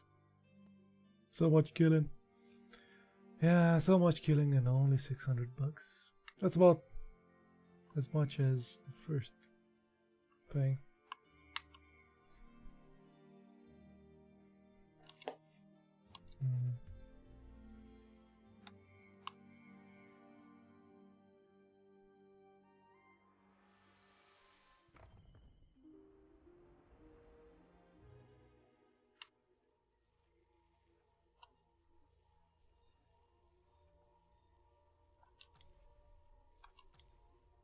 Dizzy. No. nauseated, feverish. The Bergson's mind unsettled from the incremental rise of the corruption. No longer were even they immune to its ill effects. Resting removes corruption fatigue. Oh man, I can't even grind. Cure fatigue with something.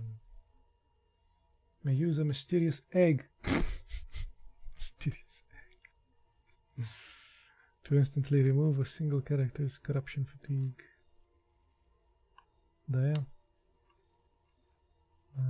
Are you fatigued? I don't think you are. No. This guy is though. Maximum health. Lol.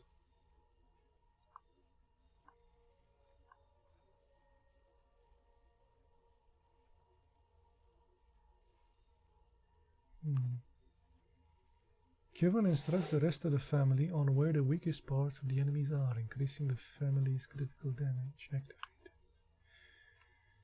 Interesting.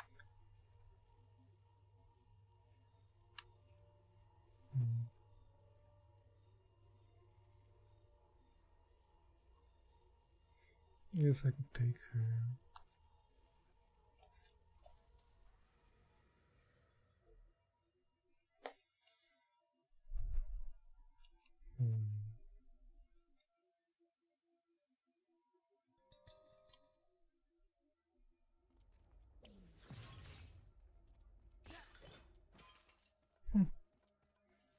Didn't even know you could destroy those.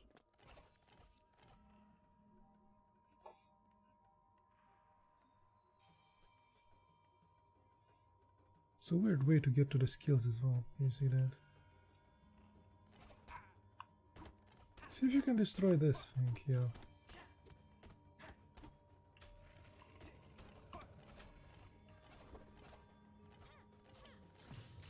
I guess not. Can destroy some though.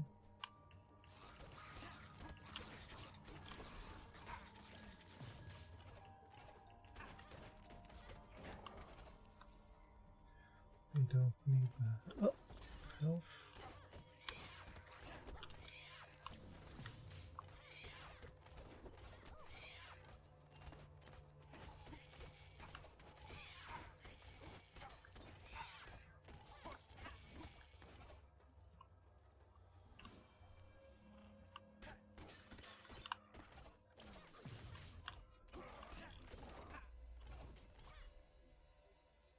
Okay.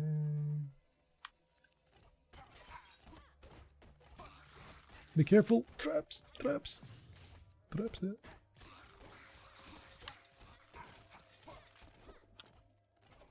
I mean, we could come here. What? Oh, okay.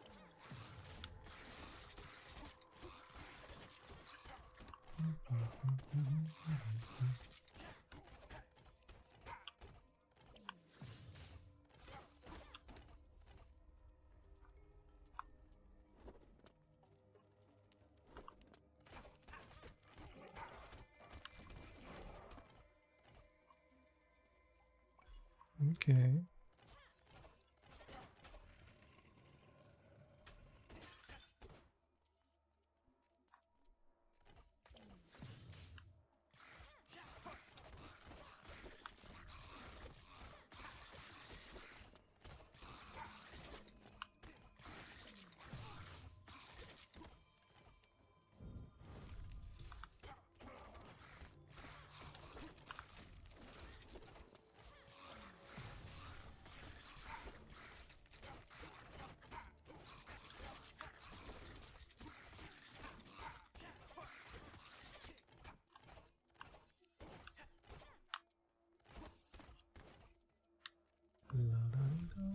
Get some cash.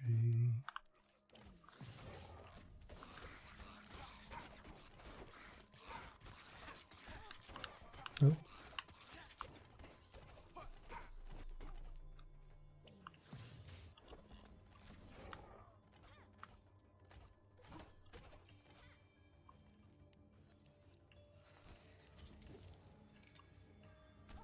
Oh, okay. to his dodge chance. The dodge.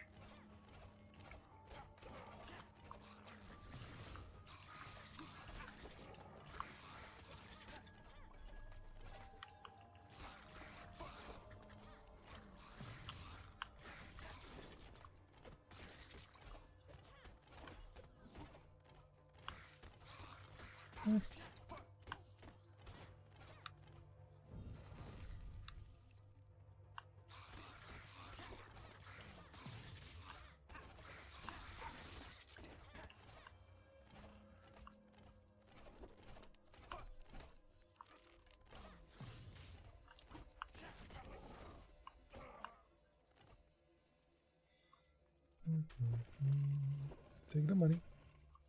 Yep. We have 2 hearts there. Can go back to them.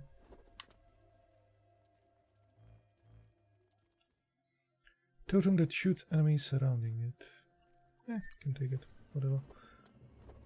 Before we go, we should go back to the hearts.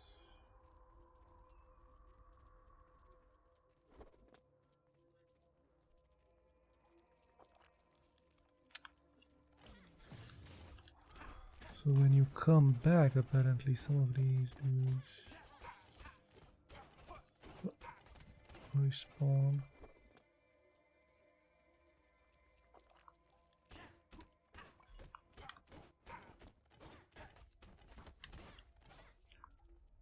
Okay. There's one more here. Okay, let's get the hell back.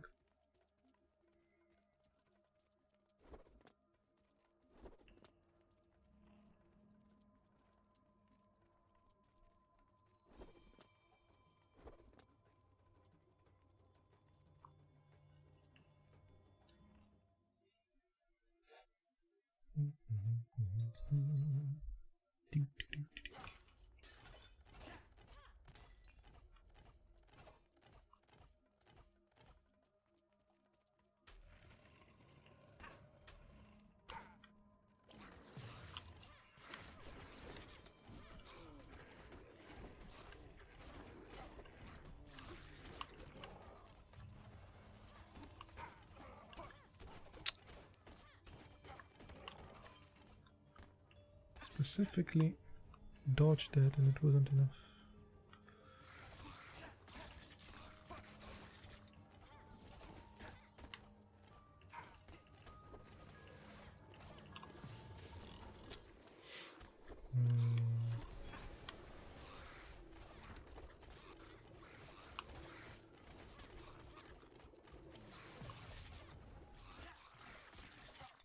Okay.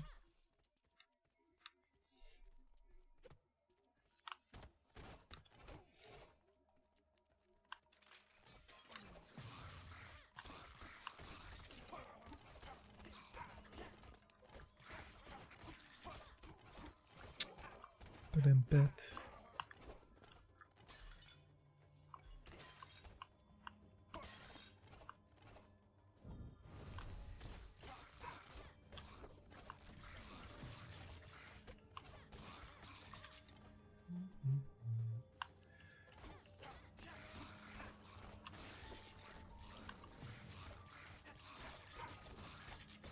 Fine, we're fine.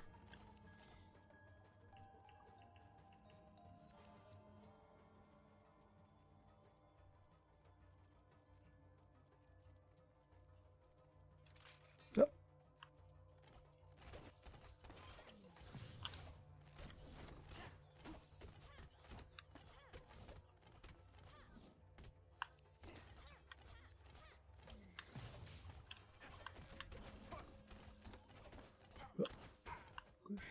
Focus.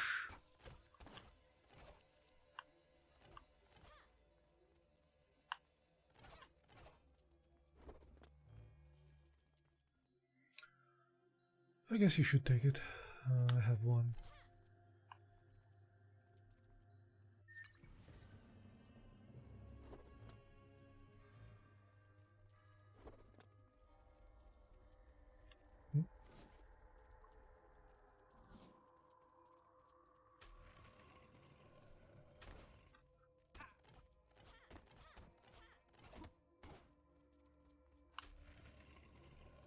Look around here. Ooh.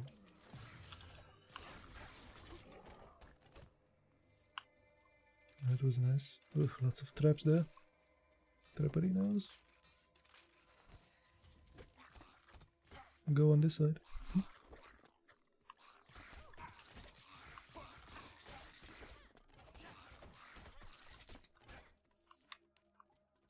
Anything cool around here?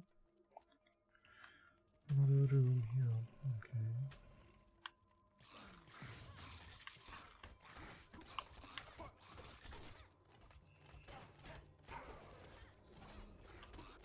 Let me throw the thing at.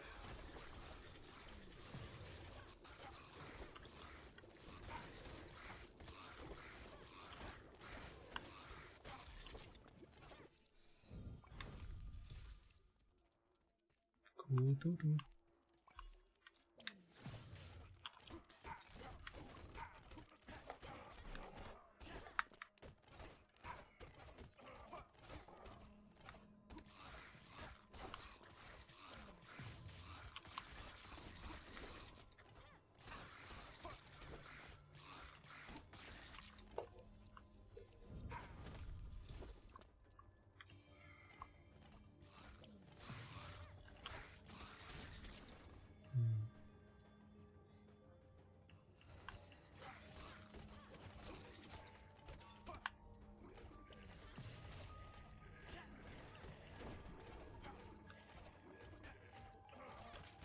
Fine. Ooh, more of them.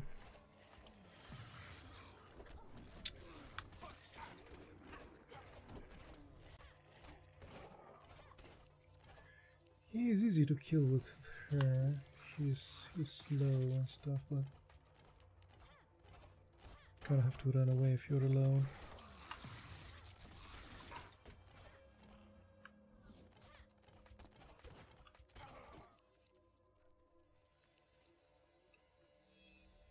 What the hell is this? Adam writes about how he and the gang found more than they set out to find. Look at this guy.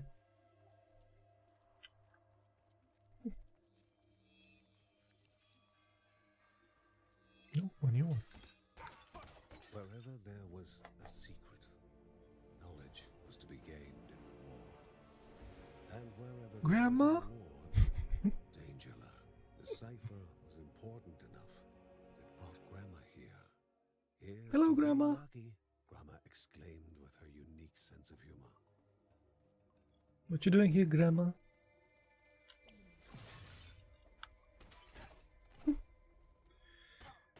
More story, I think, probably.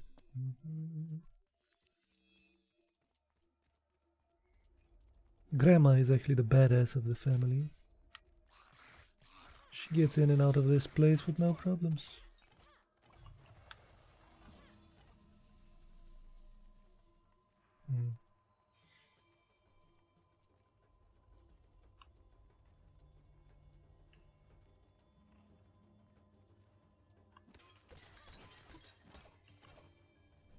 Nothing. South here, I guess. Oh. Wanna get something?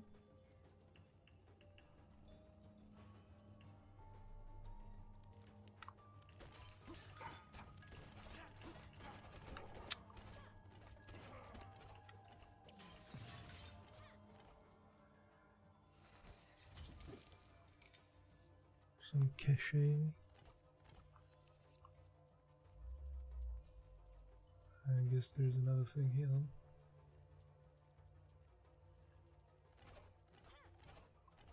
Guess not. The shopkeeper said he would like to offer a discount for his rescue, but there had not been many customers lately.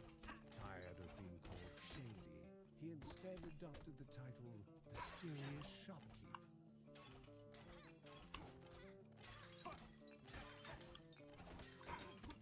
You have like a weird reticule thing now.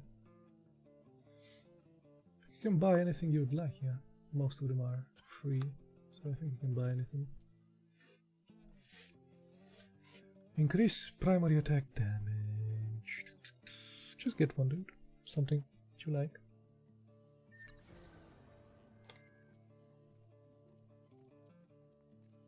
Heal potion for your missing health. Ah, and that's a thing that will... Interesting. In 60 seconds you can put that thing again. Pretty cool.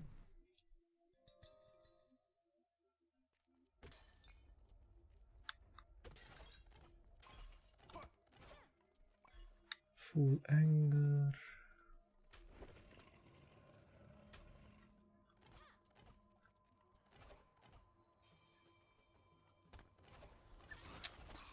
Assholes. Retreat, retreat!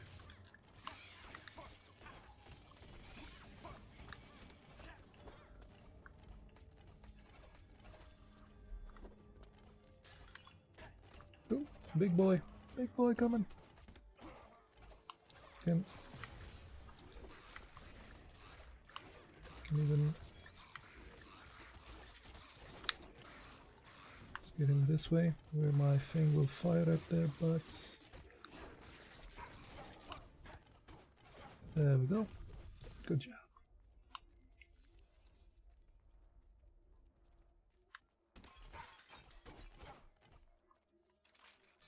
Oh, don't stay there.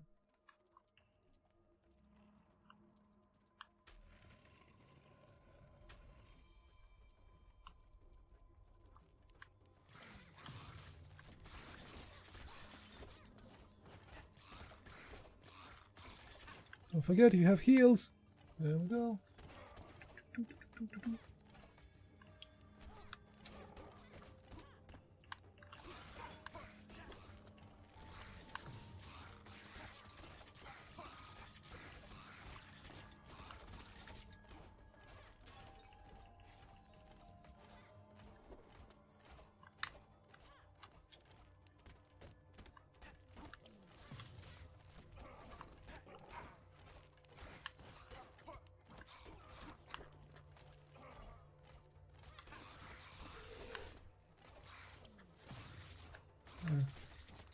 I should use that.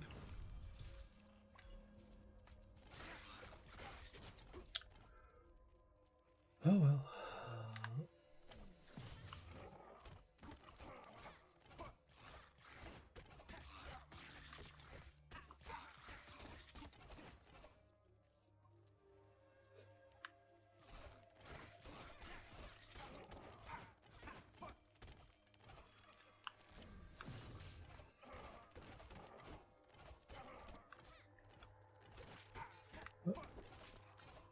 Run, forest.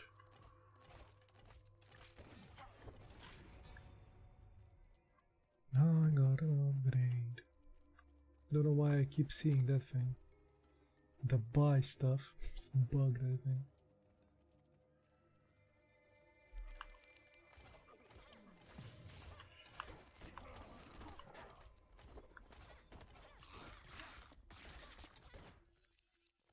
I wonder if you're seeing it. It's your buy, damn it. I didn't buy anything.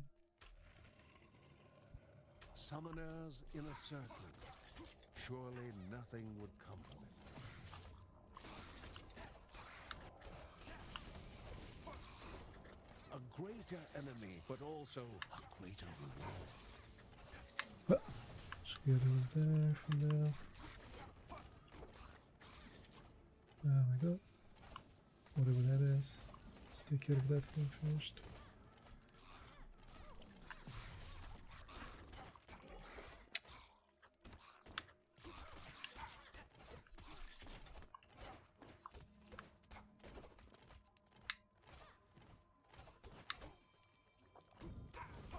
Restore portion to maximum health.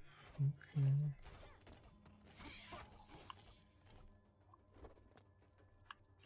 Oh, that's a rage.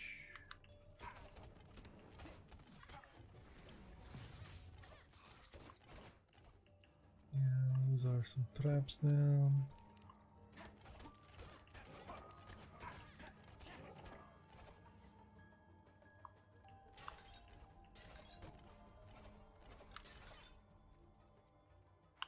Anything got out here? Oh.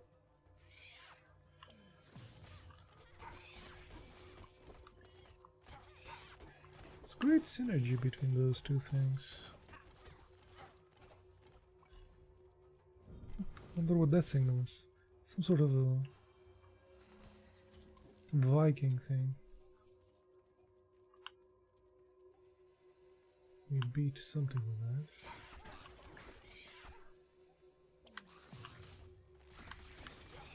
that. Ah, big guy.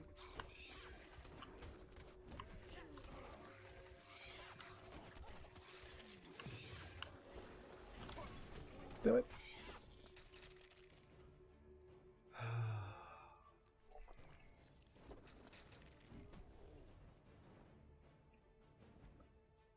Run, Forest.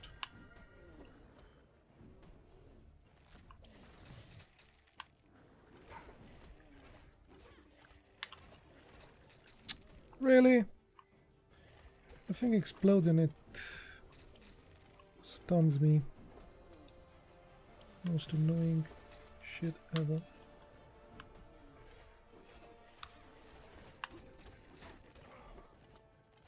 Oh, thank God. Oh, there's another guy now.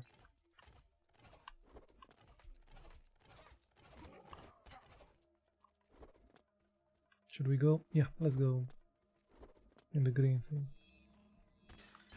Grandma arrived in time to reveal the Goddamn grandma, man. The secrets of Rhea are in the hearts of the stones, and for those whose weapons guard the creatures of the wild, there are new arts of war to be learned. Runic knowledge.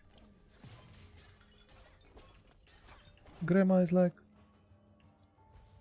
what's up, Grandma? The hell is that?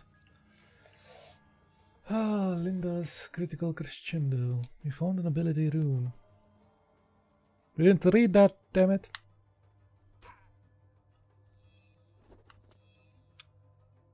That is something.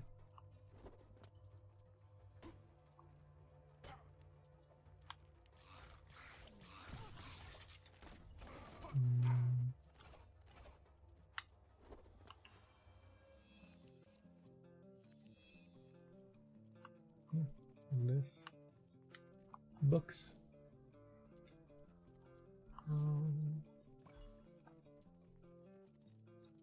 Okay, health. From some books, I guess. Hold on. Where the hell is the map?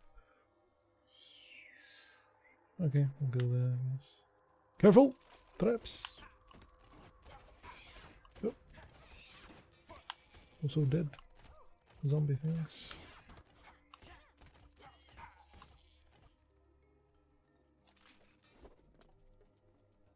I guess I set off the traps for you to die.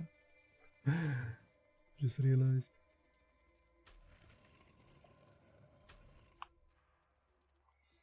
Okay, so this is how we go fight the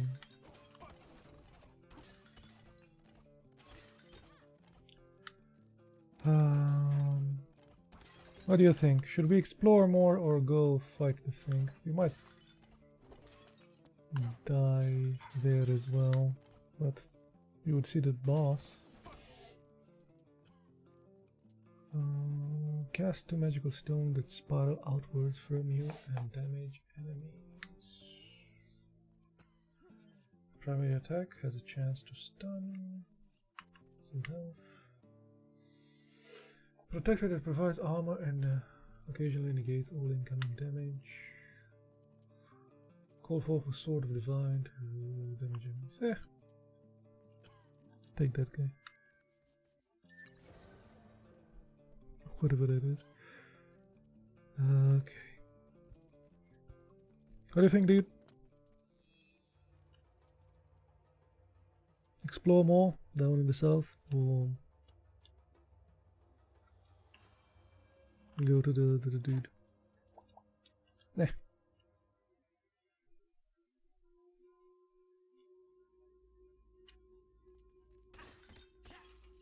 Hey, doggo. Doggo, give us some health. Nice.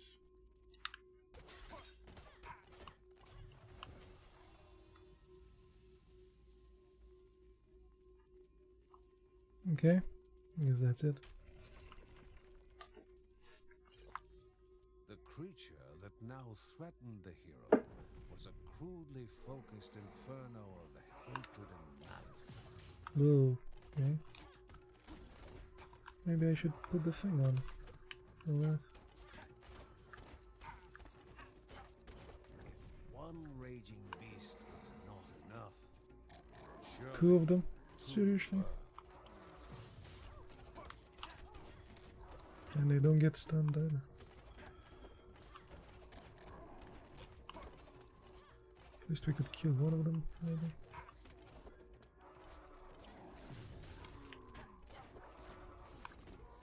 Okay, killed one.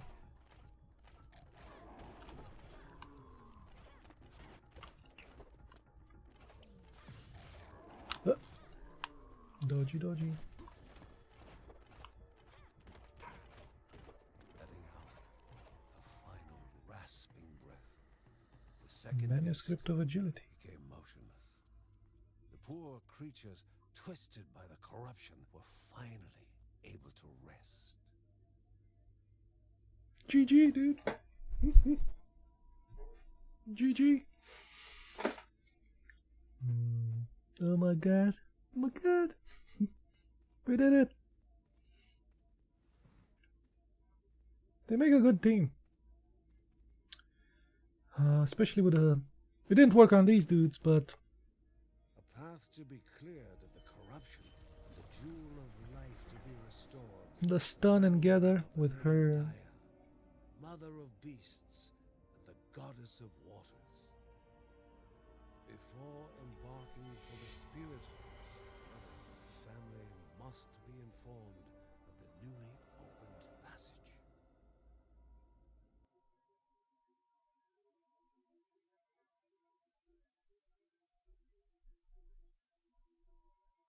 Found a journal, found a manuscript of agility.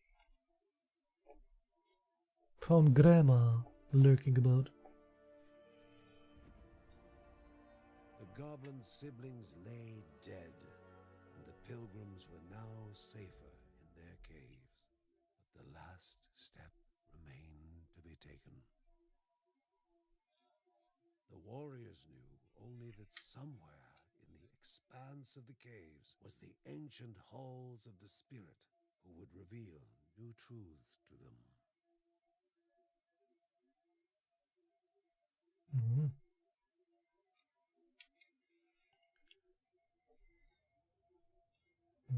Unlocked some things. Ability upgrade unlocked. Runic knowledge upgrade is unlocked. These things. Unlocks runes for various slots. Increases rune durability. Okay. And I guess it also opened this thing, agility. Increases the bursts and chance to completely dodge enemy attacks. Okay. Let's see what this guy has to say. Whenever he could find time, Mark was reading about herbs and salves, his interest in medicine inherited from his grandmother. Cool.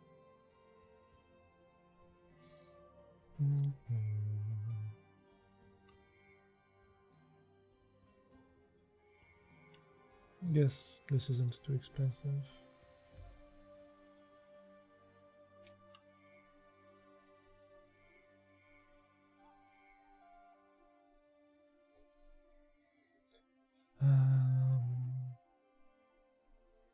Could take a critical chance though. See what it opened up.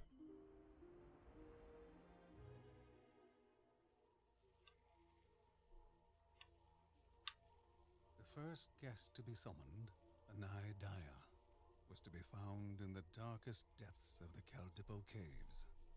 For a spirit to leave her domain, though, was no simple task.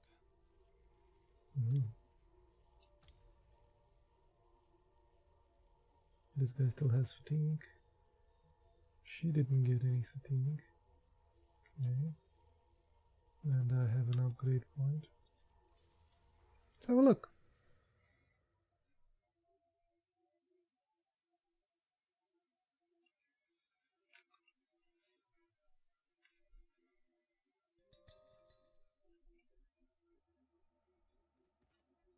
Oh.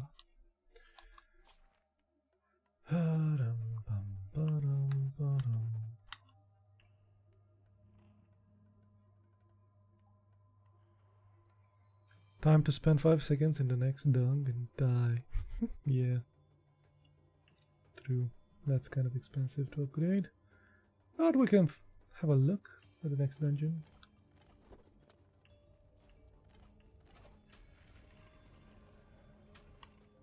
Well, it already starts with the baddies. Top level baddies at the gate.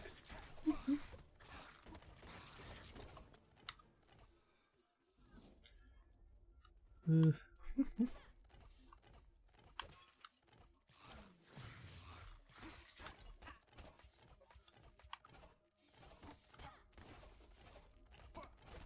Oh.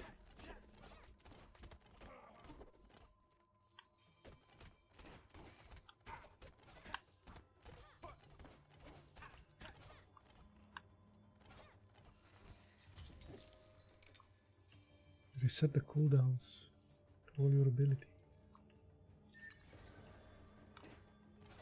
That's interesting.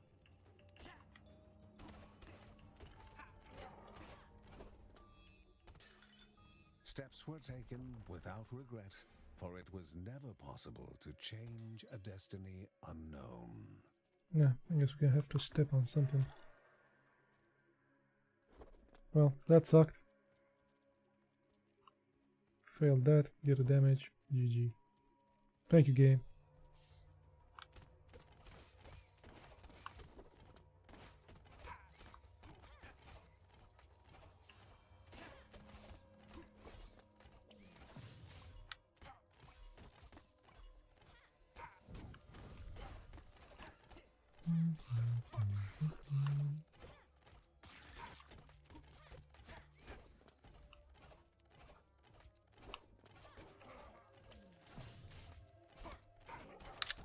Damn it.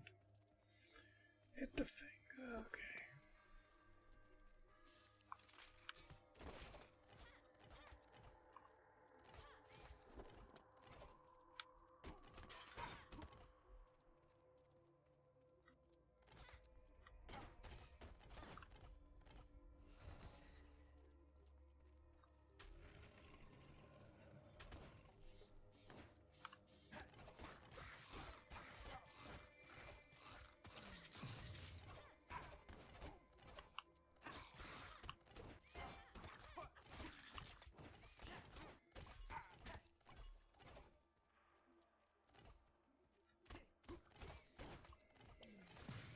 There we go. Oh, didn't even fire on the right edge.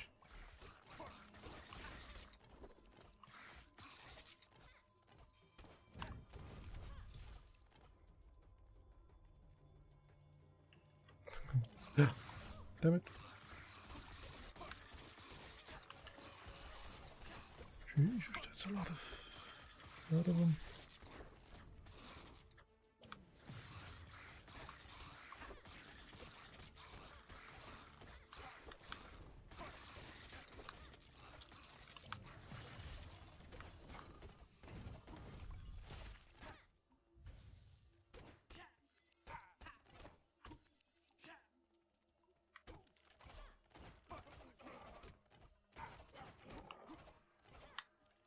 Okay, okay.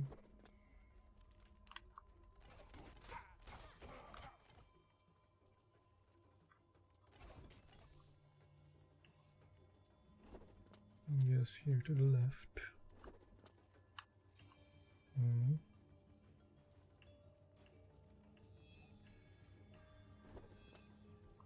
Grandma? Lucy was barely containing her excitement as Margaret continued to train her patiently. When will be the time? When? She kept asking. So she's another ranged? Talented child. Few Yes, she chores is. were as boring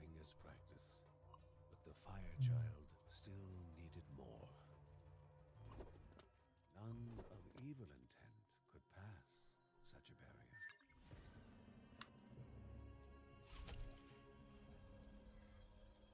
It's a trap.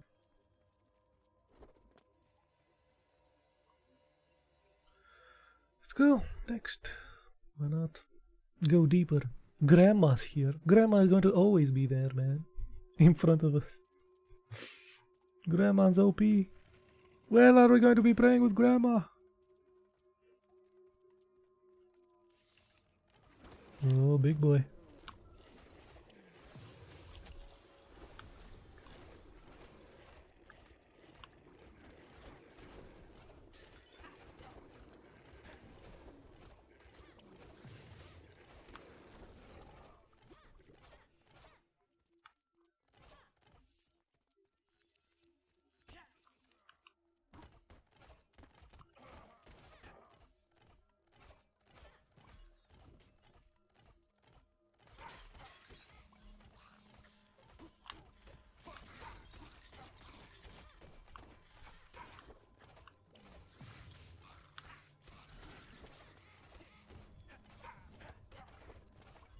Oh, have some health.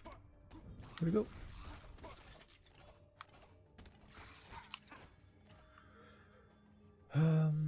Let's see here.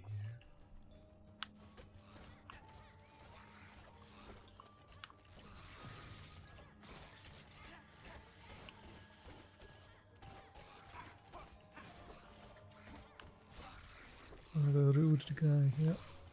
Stunned.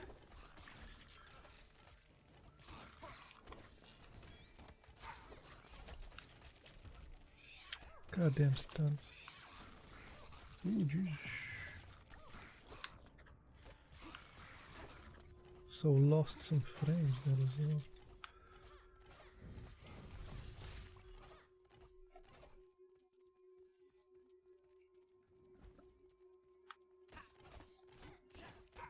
What the hell is that?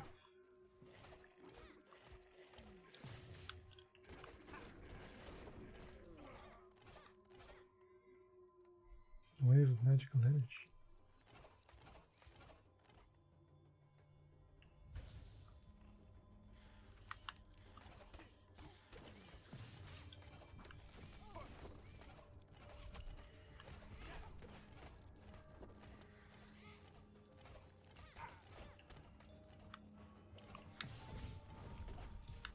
Another toll day.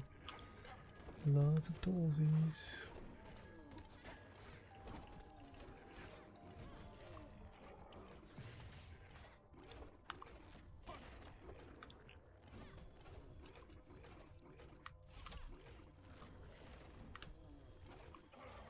Well, more dudes popped up here.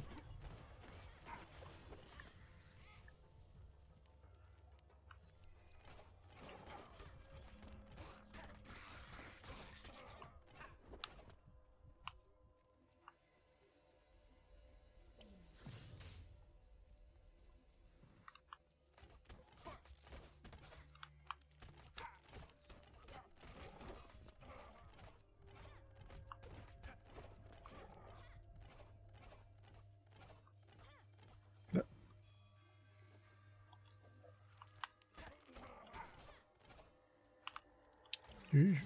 That's a lot of dudes there. But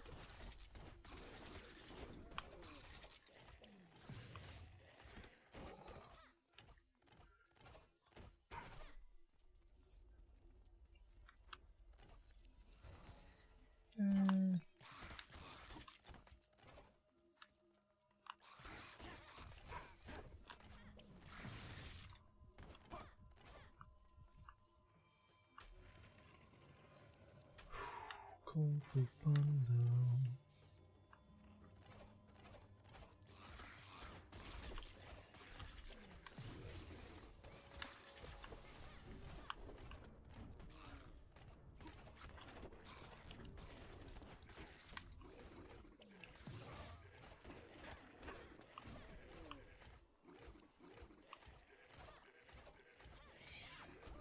Oh Jesus, more of these.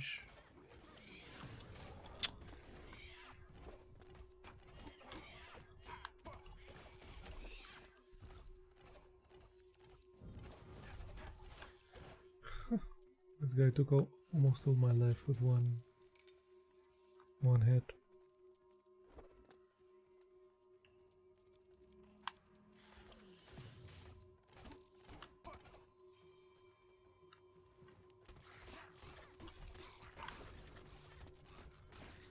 Goddamn bugs. The hell is that?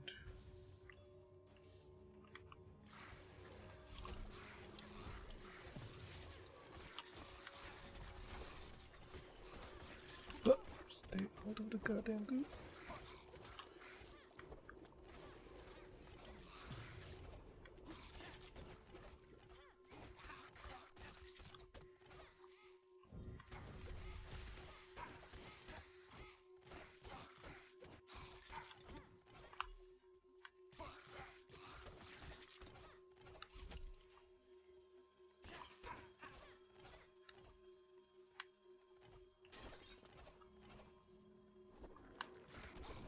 Oh, that guy appeared out of nowhere.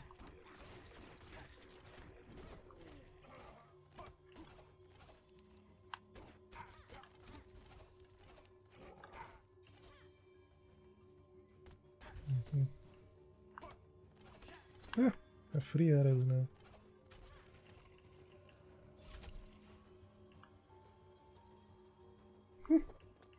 That's hilarious. We made it to the next thing. The shopkeep said he would like to offer a discount for his rescue, but there have not been many customers lately.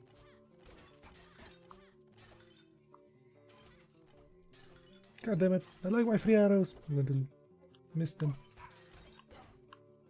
Nothing. Got nothing.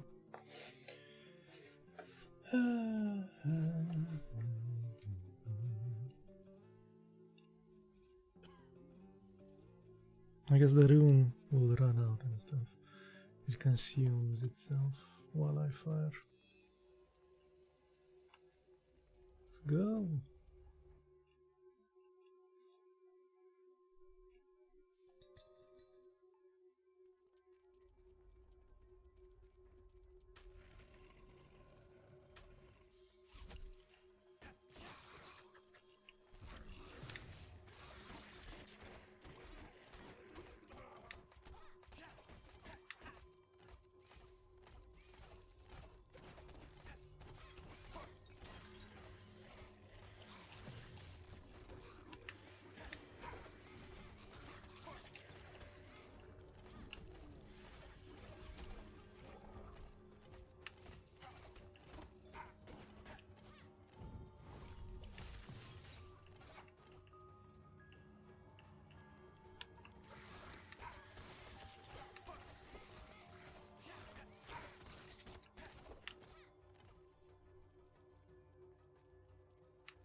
See what's here.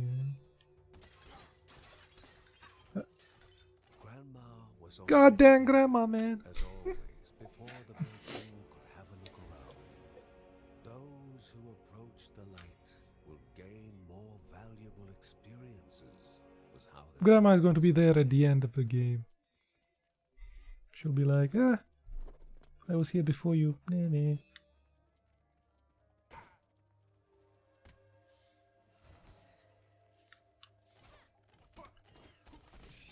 Oh, stuff in the back. I'm dead. Careful.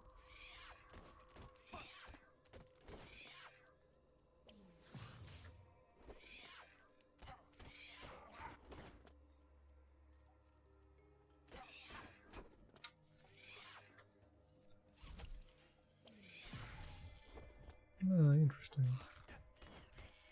Trap really did its job.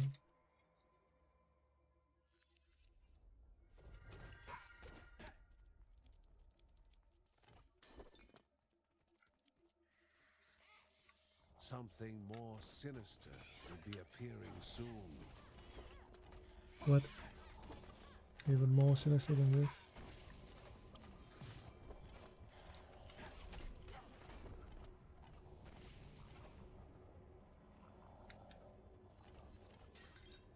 hell is it? Approaching.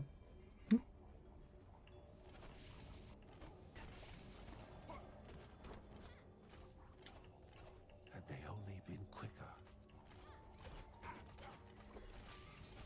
The hell is that? Ah, don't hit. God damn it.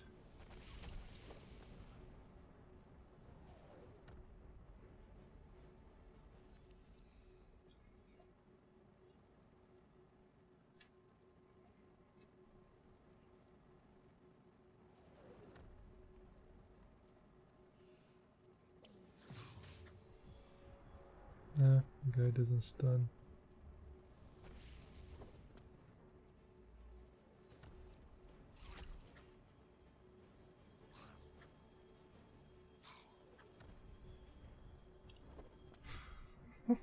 But he stuns you. What a dick! What a dick! Careful, traps.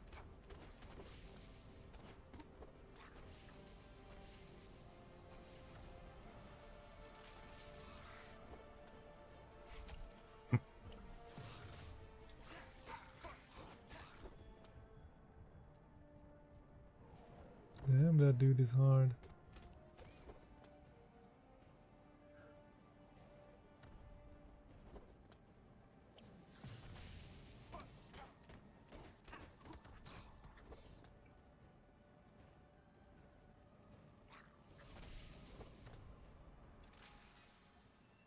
Run! Don't stay there. Oh, GG. Maximum effort, dude. That was awesome.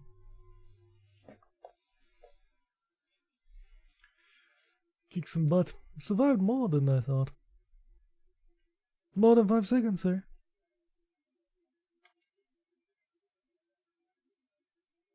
Lucy was trying to convince Grandma that she could face the corruption on her own, despite having doubts herself. She might be able to persuade Margaret, but Mary is another story. Grandma would say, trust the children and convince Mary. But Lucy knew that her mother would still worry.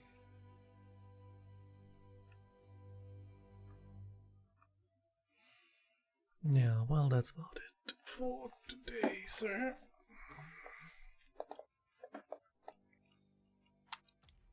Let's see what the story is. About a Nethereads stone sentinel that they would probably have to face on their quest. Can fire even harm stone? Lucy asked intently.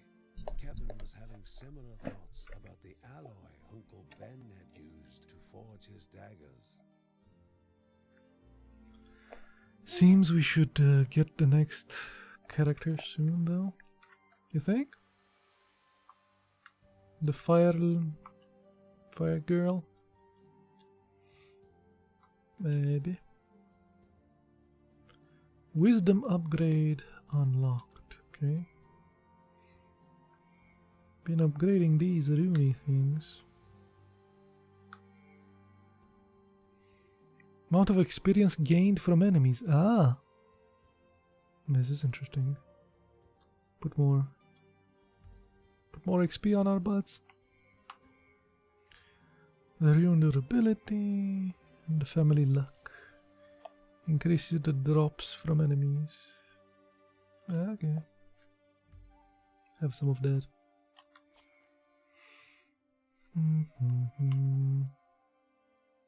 Yep. Well, you did good, sir.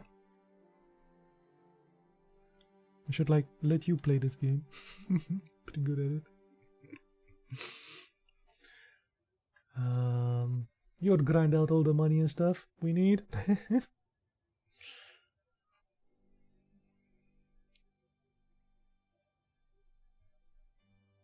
Okay.